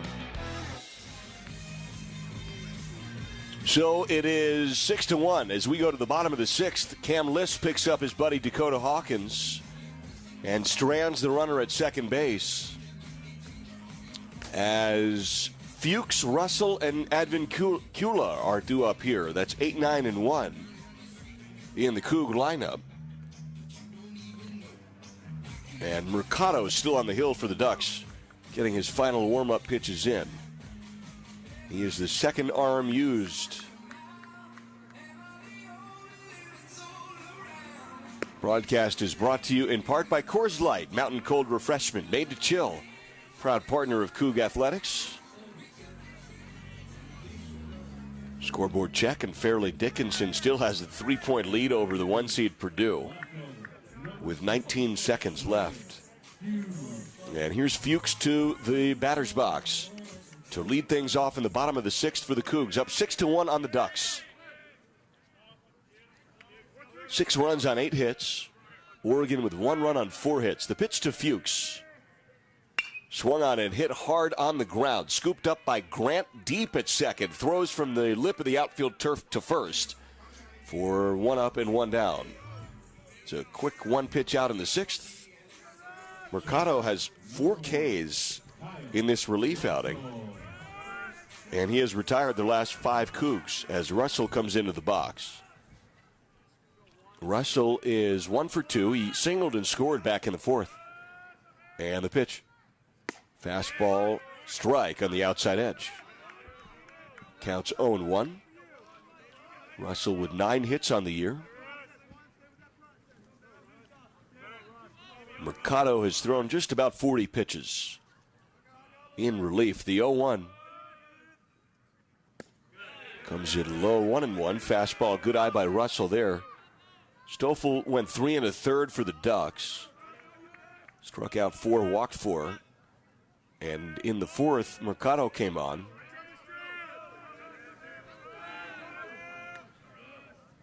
Here's the 1-1. There's a strike on the outside edge. Fastball pierces the zone to make it 1-2.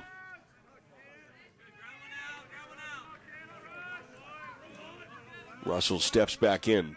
Base is empty. And the 1-2. Comes in high. Fastball up toward the eyes, and the count's 2-2.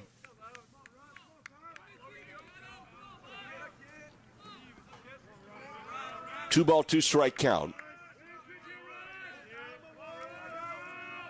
Mercado rifles off the barrel of the bat. It's lined into right center field. Sprinting is Nishida, and he's underneath it for the out. 2 up and 2 down. Russell went the opposite way with that one and hit it really well, but it actually arced toward right as Nishida was running from right toward center. And so it went into his glove for the second out of the 6th. Top of the order now for the Cougs. Here's Jonah Advincula. 26 hits on the year. Advincula into the box. Before we go to break, stations, we'll get you an ID. Pitch comes in for a strike. There's a Mercado pitch on the inside edge to make it 0-1.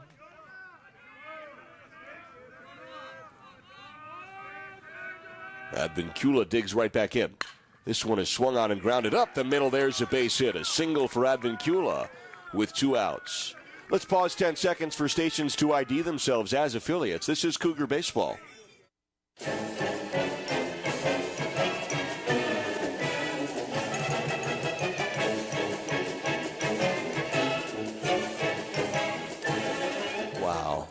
Wow. Cam McGee into the box with Advincula on first now. Incredible news in the men's basketball tournament. It sounds like Fairleigh Dickinson will pull the upset off. They are up by 6 points with like a second left. Amazing. UMBC was the last and only other 16 seed to do it, and now Fairleigh Dickinson is seemingly the second. And there have been a ton of upsets in this year's tourney so far. So, McGee into the box, 6-1 Coug lead. That was the 9th hit of the game, a single up the middle by Advincula.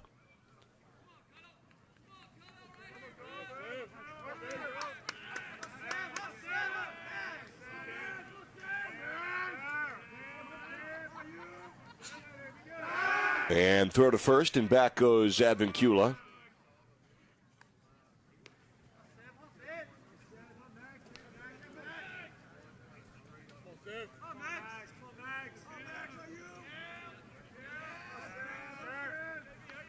First pitch here to McGee. A little low and away for ball number 1.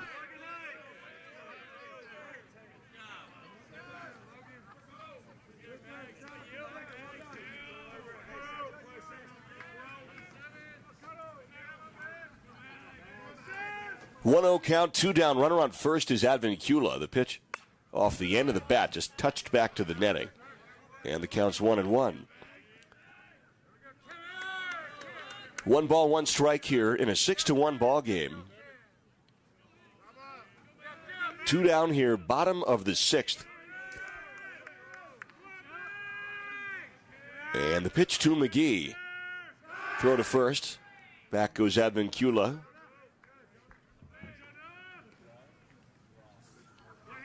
And it is locked in. Fairleigh Dickinson has beaten Purdue. The 16 seed, second ever. Amazing. 1 ball, 1 strike. Throw to first again.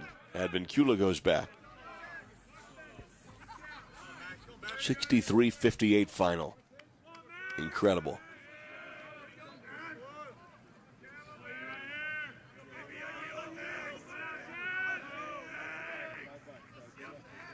The 1-1 swung on and fouled off third base side. And the count's 1-2.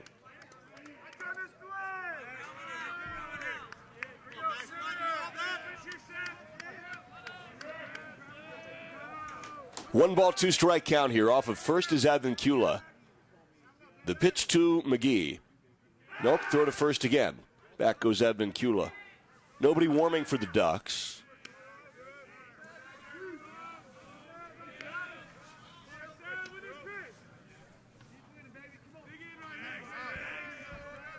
Mercado's set. Pitch 45 of his relief appearance. High and away, 2-2. 2 balls and 2 strikes with 2 down. Cougs up 6-1, trying to get a little 2-out rally going here.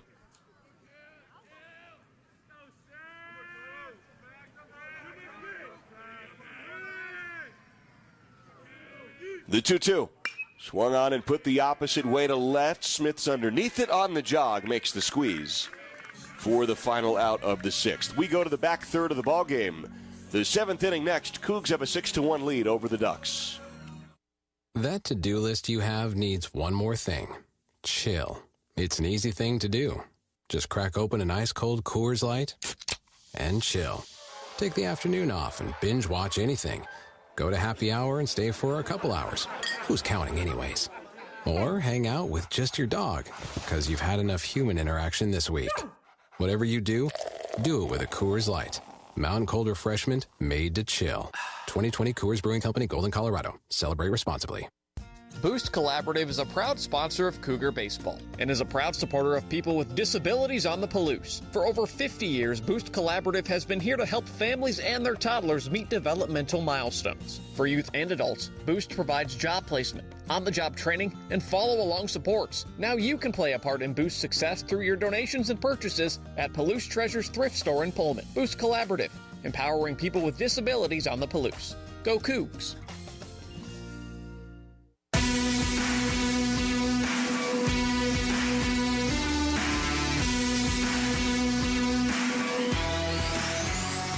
Cam Liss on to work here in the 7th. We're in the back third of the ball game, and the Cougs have a 6-1 lead over the Ducks.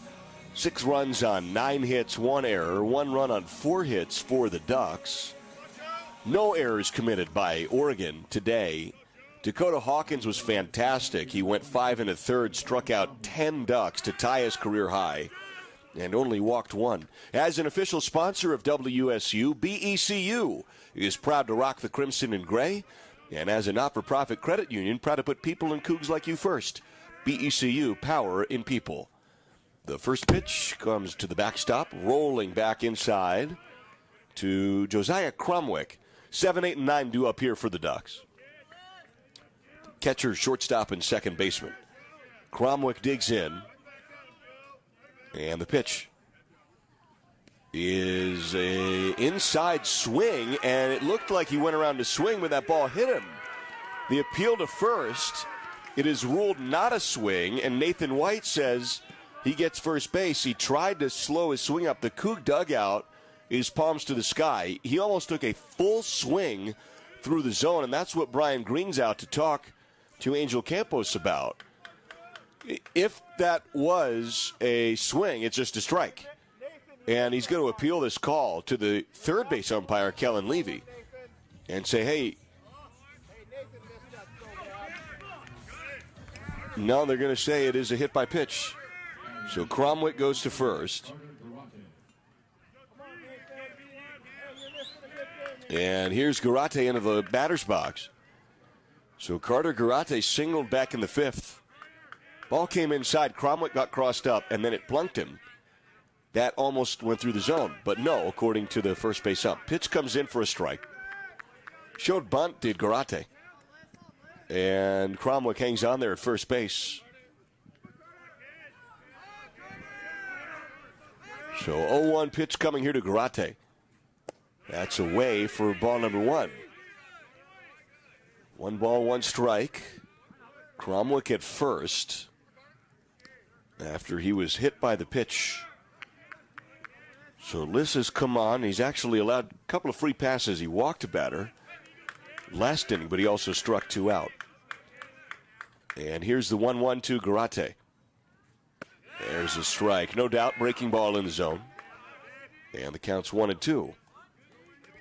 Garate, the shortstop, the 8-hole hitter here for the Ducks. 2 hits on the year. First career start today. And the pitch. Swing and a miss, strike three. So Liss has 3 Ks. There's a breaking ball that comes in that time. And here's Gavin Grant into the box now, the second baseman for the Ducks. Shadows are engulfing the left side of this infield here at Bailey Brayton. As Grant digs in 0 for 2 today, a couple of Ks. And Anthony Claggett comes out and maybe makes another pitching change for the Cougs. May not like this lefty-righty matchup here. Although, if you wait, I think he made the call to the pen. Nishidu and Cowley at the top of the order are both lefties. Thought he made a call to the pen for the righty. Infield has converged. And yes, he has. We'll take a pitching change break. That'll do it for Cam Liss, as the Cougs have a 6-1 lead here with 1 down in the 7th. Boost Collaborative is a proud sponsor of Cougar Baseball and is a proud supporter of people with disabilities on the Palouse. For over 50 years, Boost Collaborative has been here to help families and their toddlers meet developmental milestones. For youth and adults, Boost provides job placement, on-the-job training, and follow-along supports. Now you can play a part in Boost's success through your donations and purchases at Palouse Treasures Thrift Store in Pullman. Boost Collaborative, empowering people with disabilities on the Palouse. Go Cougs! Agriculture requires dedication. Dedication by farmers to strive to maximize what Mother Nature gives them to raise a profitable crop. Dedication to strive to leave the ground better for the next generation than when they started farming. I'm Ian McGregor, president of the McGregor Company. Dedication is at the core of our customers, and it's in our blood as well. We promise to remain dedicated. The McGregor Company. Dedicated people who care about farm families, the environment, local communities. Connor Wilford comes out of the pen for the Cougs. Reigning pack pitcher of the week. It's fantastic in Corvallis. So they're going to get Wilford some work here. And on the year, he is now making his 3rd appearance. 7 innings, 9 Ks, no hits allowed. 1 walk. Dominant stuff for the big righty Connor Wilford.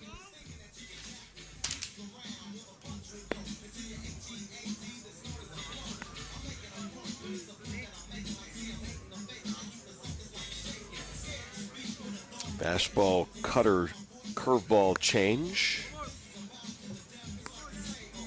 And he's going to come on with Cromwick at first base.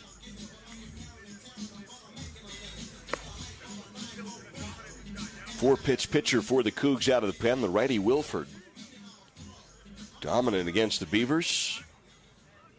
Trying to get to the 7th inning stretch here on the Palouse.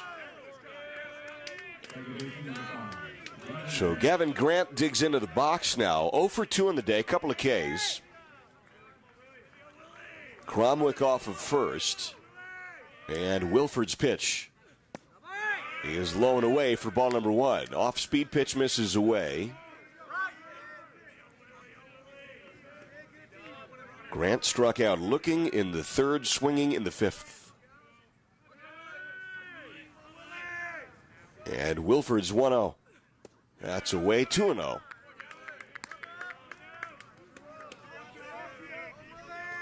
Nine-hole hitter here for the Ducks. Order recycles with Nishidu on deck.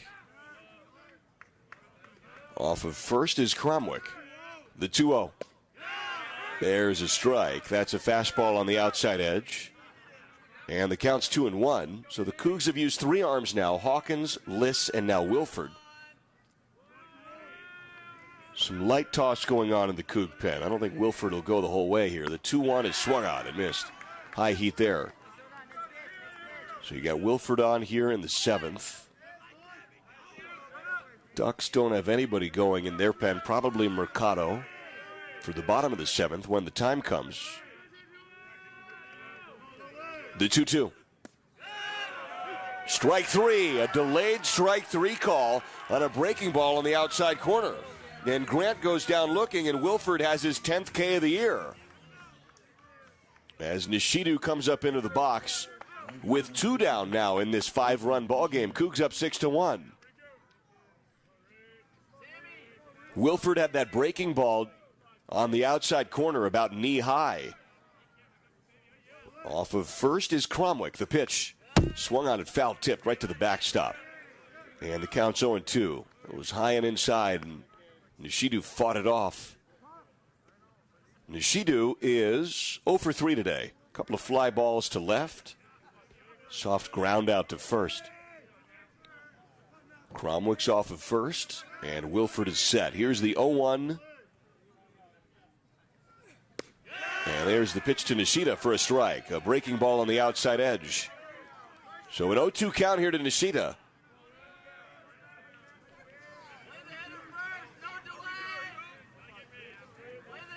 Sun beginning to dip here on the Palouse. Lights are on at Bailey Brayton Field. The 0-2. Off the end of the bat, foul down the left field line. Beautiful, crisp evening here on what felt like a gorgeous spring day. 0-2 count here, 2 down. Cromwick off of first. The pitch is swung on and grounded on the right side of the infield. Scooped up on a sidestep by Hainline, deep at second. Shallow right, slings to first, and that retires the side. Strands 1. We stretch. Cougs up 6-1 on the Ducks. It's time to bring the big game to your backyard. With battery power made by Steel. Our AK Homeowner System battery tools start at just $199.99. Find yours at over 10,000 local dealers. Steel is a proud supporter of your Washington State Cougars. Real Steel. Find yours. All prices S&W SRP.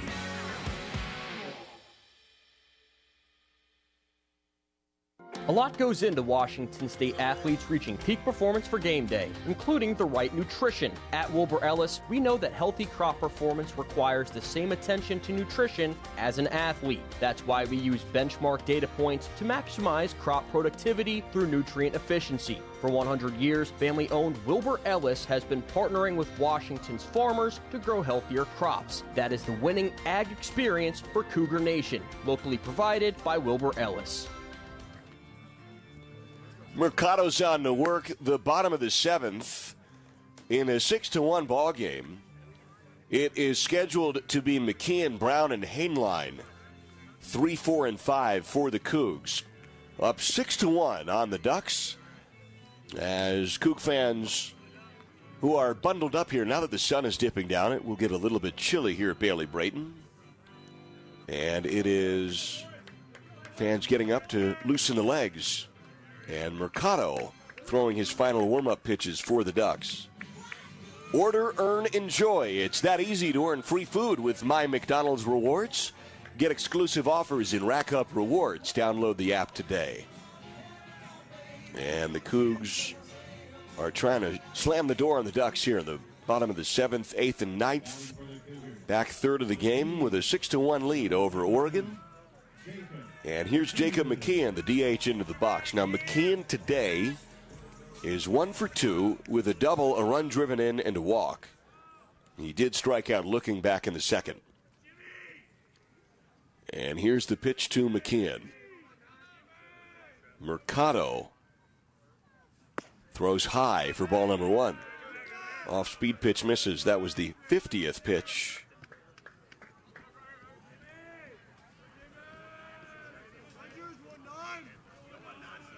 And here's the 1-0 to McKeon. Comes in low, 2-0.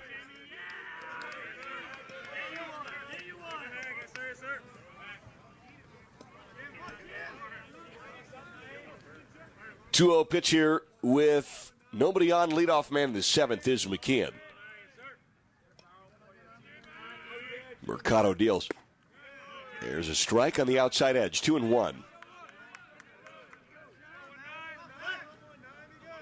6 runs on 9 hits for the Cougs. 3 in the second, 3 in the fourth. And the 2-1 to the big righty McKeon. Swing and a miss. Waves through that one. That was over the heart of the plate, and the count's 2-2.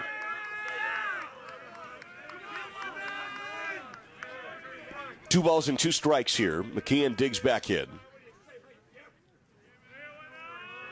Mercado from the stretch with nobody on.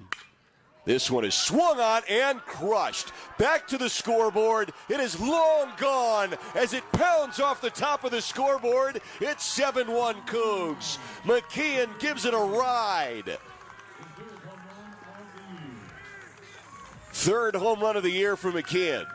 Got all of that one. Blasted to the power alley and left.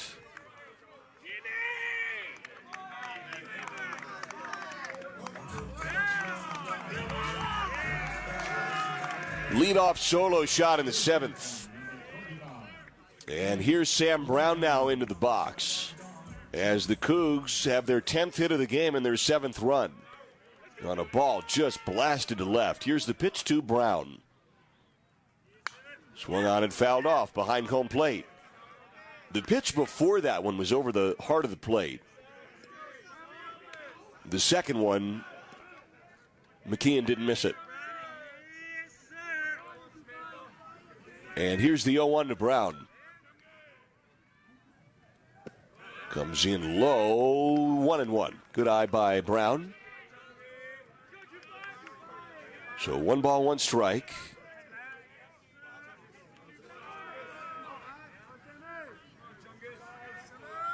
And the 1-1. Swung on and fouled off third base side. So now the count's 1-2.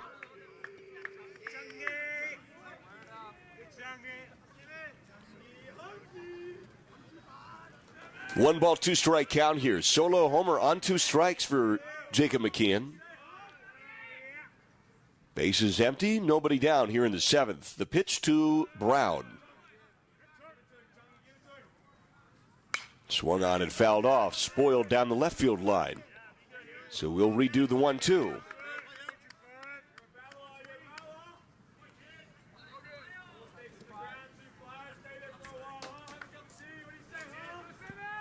One ball, 2 strike count to Brown. Mercado delivers.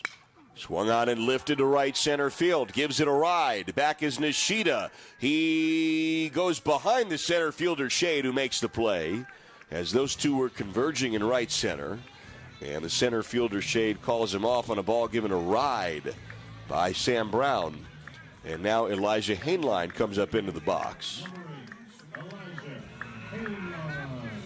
That ball was just shy of the track in right center. And now Hainline digs in. He doubled and scored back in the 2nd. He is 1 for 3. The pitch. Swung on and lined over the leap of Karate at short. There's a base hit to left. Hainline early in that swinging. He rounds first, heads to second. The throw is in time, and they put him down.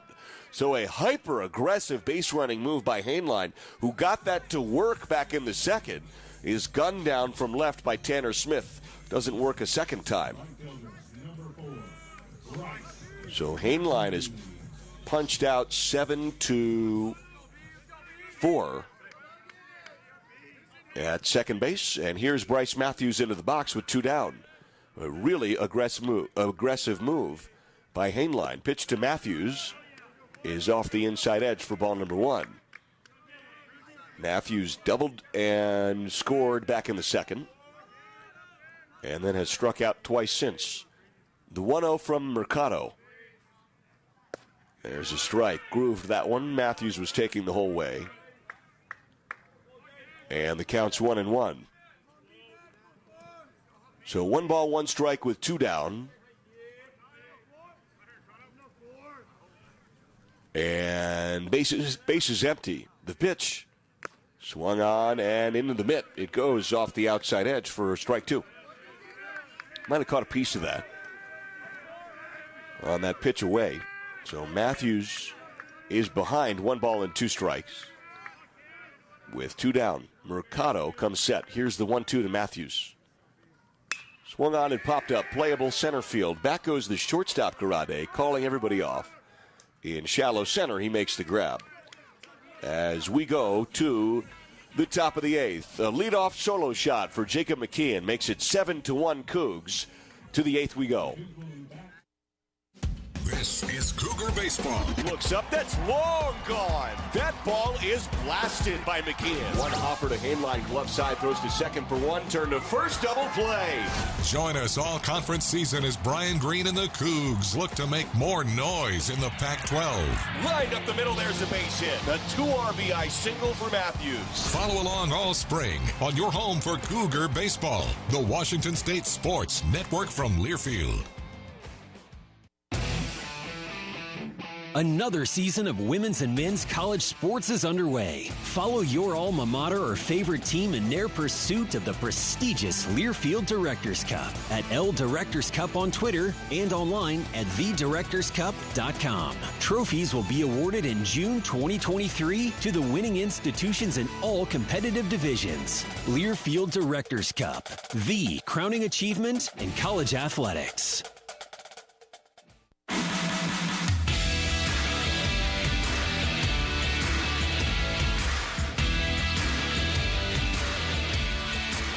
Wilford's on to work the eighth. It is Cowley, Ceballos, and Smith. 2, 3, and 4 due up for the Ducks.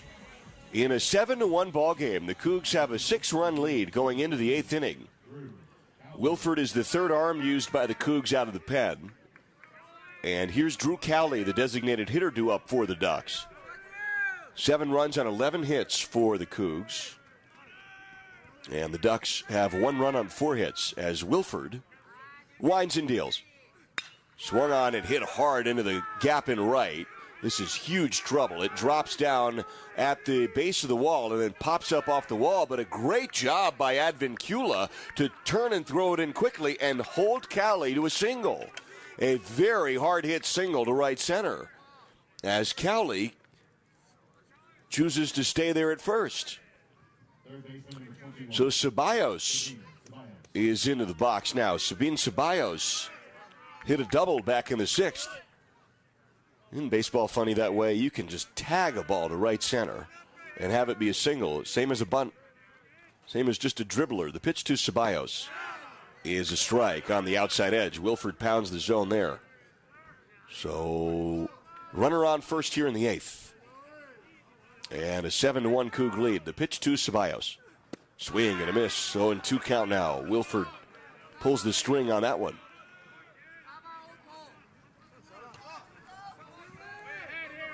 Cowley, couple of steps off of first. And the 0-2 pitch now to Ceballos. That's high and away. Fastball misses. Wilford has one of those fastballs that doesn't explode the radar gun at 89, 90. But it just jumps out at you. Might be that spin rate. The 1-2 comes in a little low. Spin rate's all the rage right now. Over the last few years, high spin rate generally means a fastball that's hard to hit. 2-ball, 2-strike count here to Ceballos. Cowley off first. The pitch just off the outside edge. Off-speed pitch misses. Check swing, appeal to first. He did not go around. So the count is now 3-2.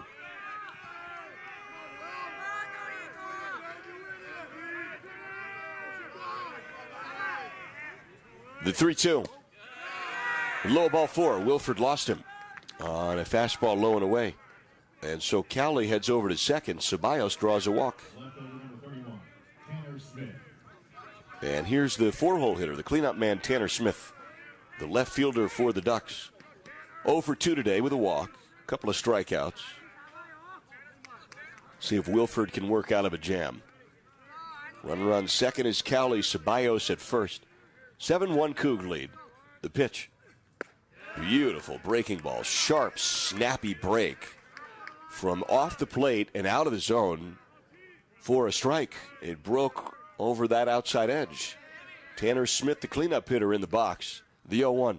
Swing and a miss. Down to one knee he goes on a pitch away, and the count's 0-2.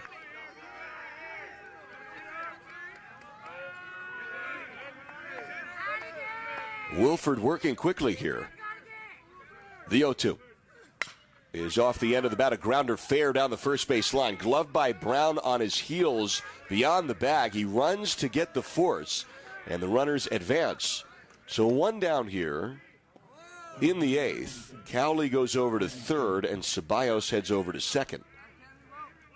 With Colby Shade into the box, and the Ducks threatening here. One down in a 7-1 ball game. And Anthony Claggett comes out of the dugout, and that may do it for Wilford. Slow walk by the pitching coach, Anthony Claggett. And he does make the call. We'll take a pitching change break. That'll do it for Wilford, responsible for 2 runners in scoring position. With Shade up into the box, we take a pitching change break in this 7-1 game. That to-do list you have needs one more thing. Chill. It's an easy thing to do. Just crack open an ice-cold Coors Light and chill. Take the afternoon off and binge watch anything. Go to happy hour and stay for a couple hours. Who's counting anyways? Or hang out with just your dog, because you've had enough human interaction this week. Whatever you do it with a Coors Light. Mountain cold refreshment made to chill. 2020 Coors Brewing Company, Golden, Colorado. Celebrate responsibly. A lot goes into Washington State athletes reaching peak performance for game day, including the right nutrition. At Wilbur Ellis, we know that healthy crop performance requires the same attention to nutrition as an athlete. That's why we use benchmark data points to maximize crop productivity through nutrient efficiency. For 100 years, family-owned Wilbur Ellis has been partnering with Washington's farmers to grow healthier crops. That is the winning ag experience for Cougar Nation, locally provided by Wilbur Ellis. 7-1 Coug lead as Andrew Bond comes out of the bullpen for the Cougs to try to help his buddy Connor Wilford, who has runners on second and third. And Bond, on the year, is making his 12th appearance with a 3.45 ERA, 15 2/3 innings, 20 Ks, 9 hits allowed. 6 earned runs, 8 runs total.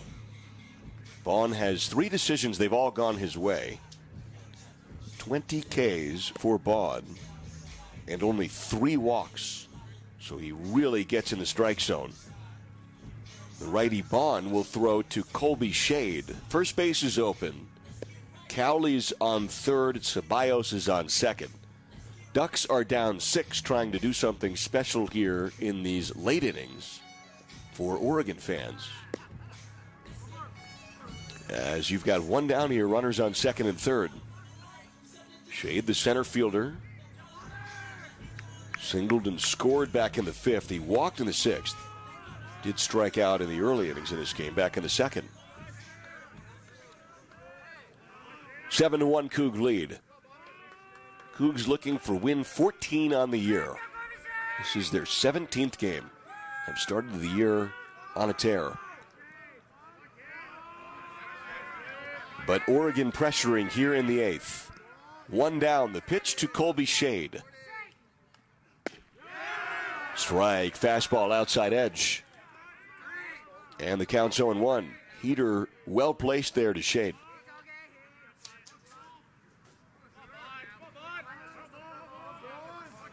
The 0-1 from Bond. Low and away, 1-1. Off speed pitch misses.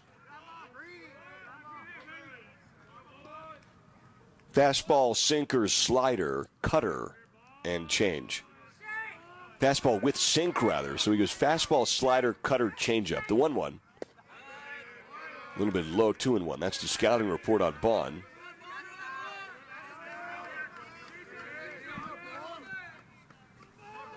But he's behind here to Shade, 2-1. First base is open. On deck is Jacob Walsh. The 2-1 to Shade.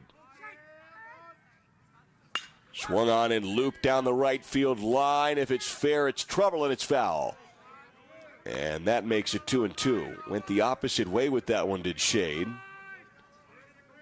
So it is a 2-2 count now with 1 down. Cowley at third, Ceballos at second.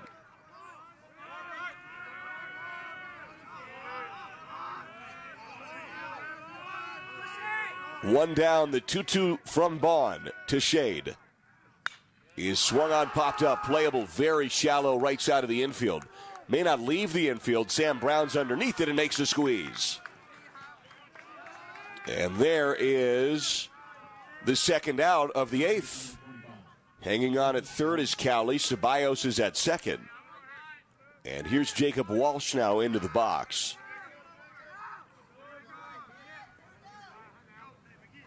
So Walsh digs in with 3 Ks on the day. And Bond is trying to strand 2 ducks in scoring position as Cresswell goes out to talk to him.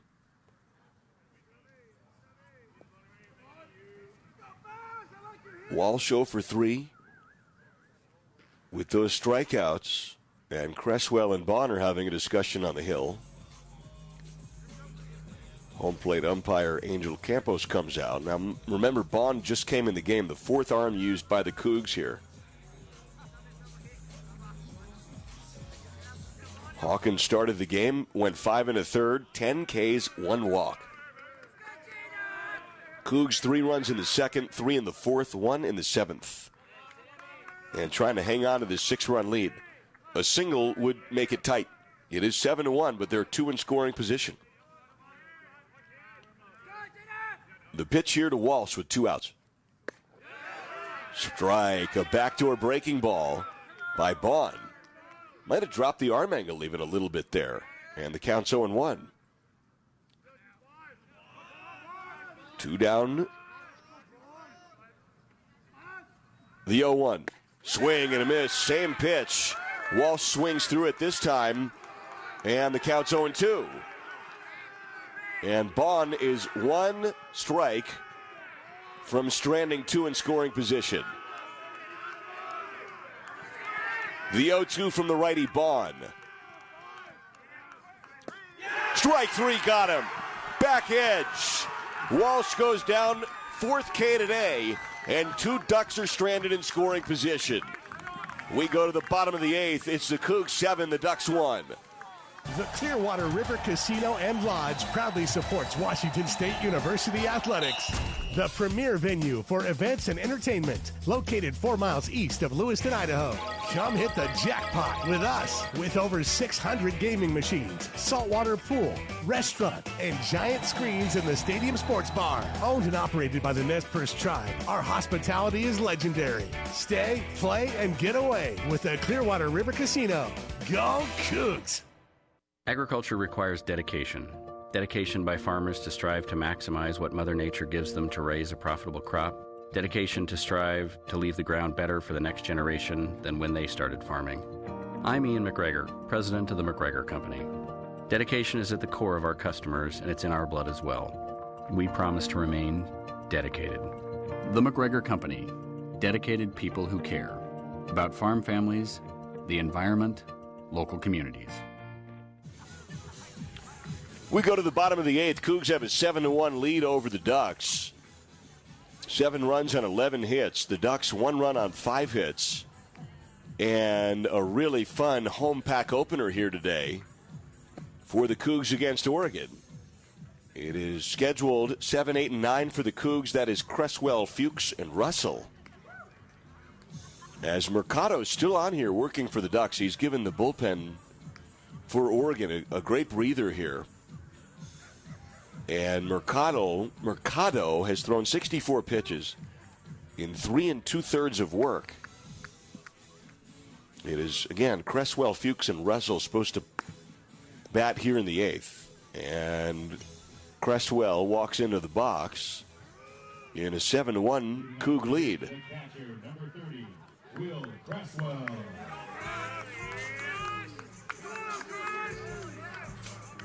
So Cresswell digs in with a homer back in the second, a 2-run shot, and a single and a run scored in the 4th. He's 2 for 3 today.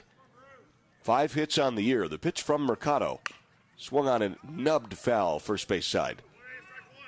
And that is strike 1. So an 0-1 count to Cresswell.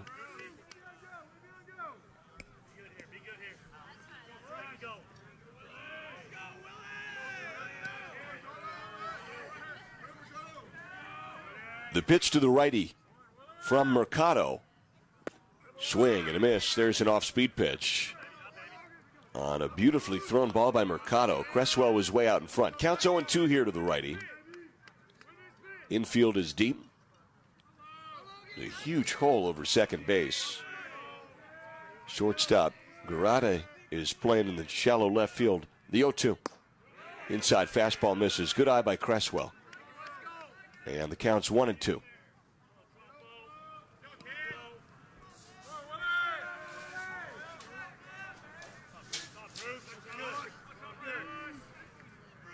Here's the 1-2 delivery. Swung on and lined, hit into the glove of the leaping second baseman Grant. On a hard hit liner, but the scout was right that time on Cresswell. And you got one up and one down in the eighth. Greg Fuchs digs into the box now for the Cougs, the left fielder. Tomorrow's game's a little bit earlier, 2 o'clock pitch. 2:05 technically. And then Sunday's game is 1 hour earlier than that, a getaway day for the Ducks. A 1:05 pitch, so 2 o'clock tomorrow, 1 o'clock Sunday. Pitch here to Fuchs. Comes in a little low. Fastball misses from Mercado for ball one. 1-0 count, one down. For the lefty hitting Fuchs. And Mercado's pitch is fouled off the hands, back to the netting. Counts even 1-1. 1 ball, 1 strike.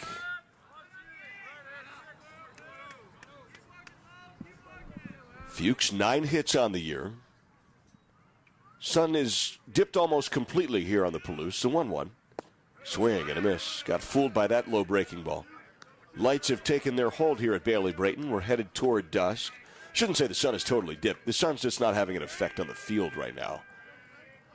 No more shadows really to speak of, just minimally on the field from the sun.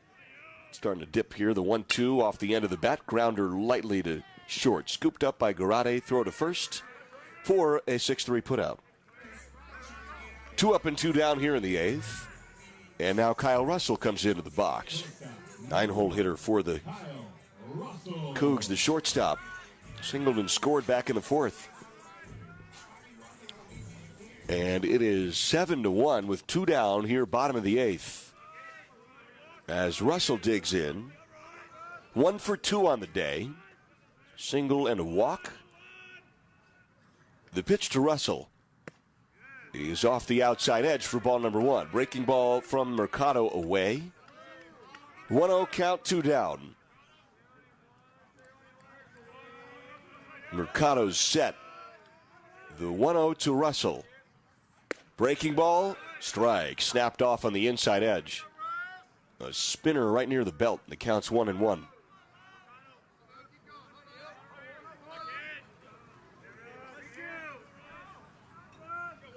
Two down, bases empty. The 1-1.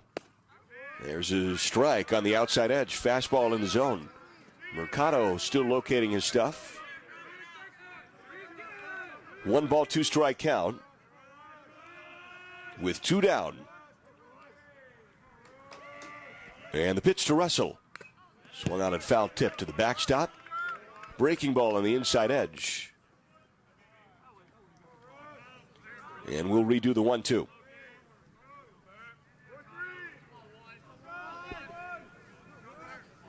Russell with that smooth glove at the shortstop position. Brings you a great bat in the 9-hole spot. The 1-2. Swung on and fouled off first base side. Keeps it at 1-2.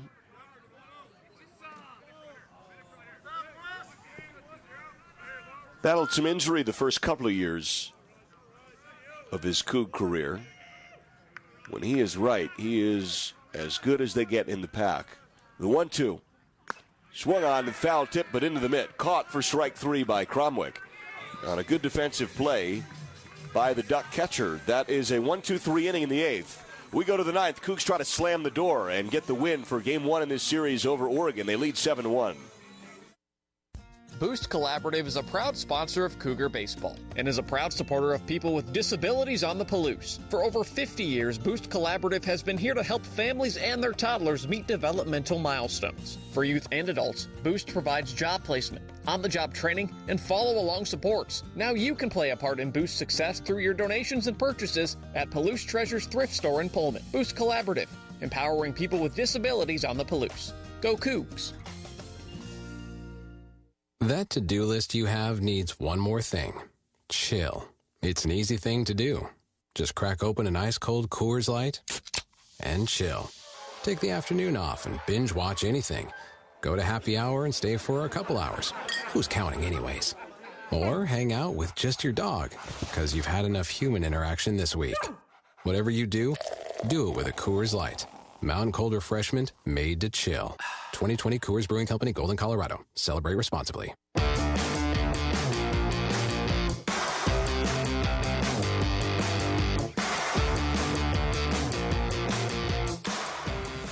Bond's on to try to slam the door here for the Cougs. They have a 7-1 lead over the Ducks. We go to the ninth.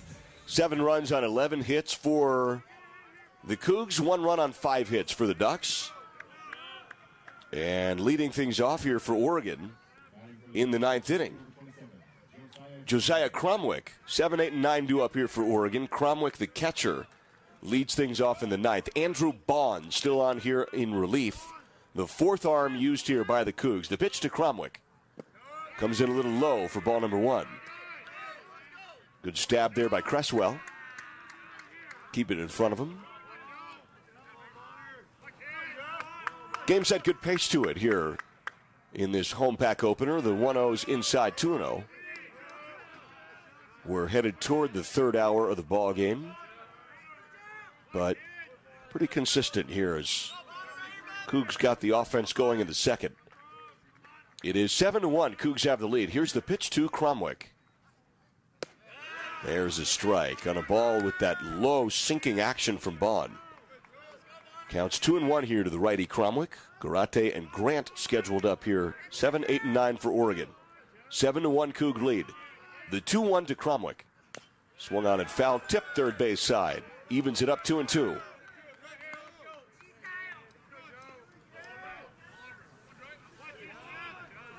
Two ball, 2 strike count here. Base is empty.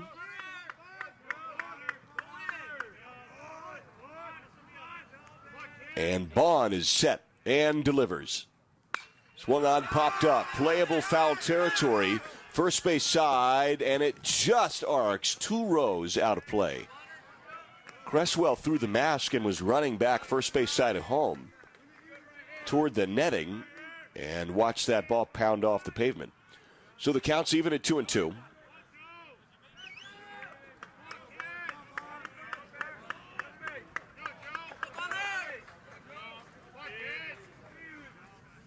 And Bond comes back, set. Cromwick in the box. The pitch. Swung on and hit softly into center. A blooper that is into the glove of Russell over his left shoulder. On a dead sprint from the shortstop position, there's the first out of the 9th. Kyle Russell shows off how well he can read the ball off the bat. Sprinting toward center for that shallow center field out to Kyle Russell for the first out of the 9th. Beautiful play. Just was singing his praises when he was in the batter's box. How smooth he is with the glove. And here's Garate into the box now. The pitch is low for ball number 1. Breaking ball away to the lefty Carter Garate. 2 hits on the year. One of them today. The single in the 5th. He's 1 for 3. And the 1-0. There's a strike on the outside edge. Fastball is burned in there. 1 ball, 1 strike by Bond. Cougs are 2 outs away from win 1 in this series. The pitch just inside and low. Fastball misses 2-1. 2-1 count here to Garate. Shortstop for the Ducks. Base is empty. 1 down in the 9th. The 2-1. Swing and a miss. Blew that one by him, did Bond, and the count's 2-2.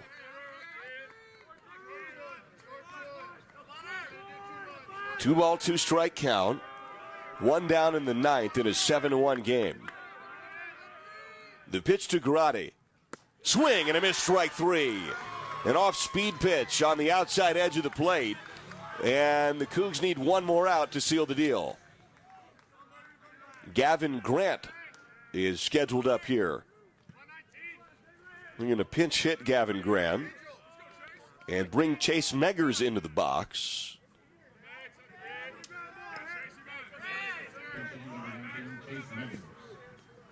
So here is a pinch hitter for the Ducks to try to stay alive.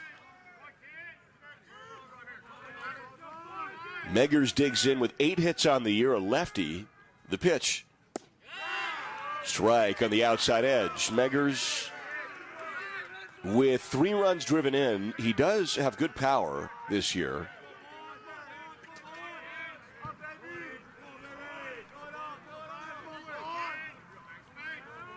And here's the 0-1. That's low and away, 1-1.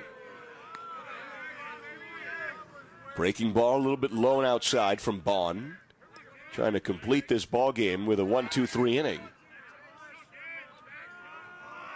The 1-1 pitch coming to Meggers with 2 outs. Strike 2, outside edge, another breaking ball from Bond.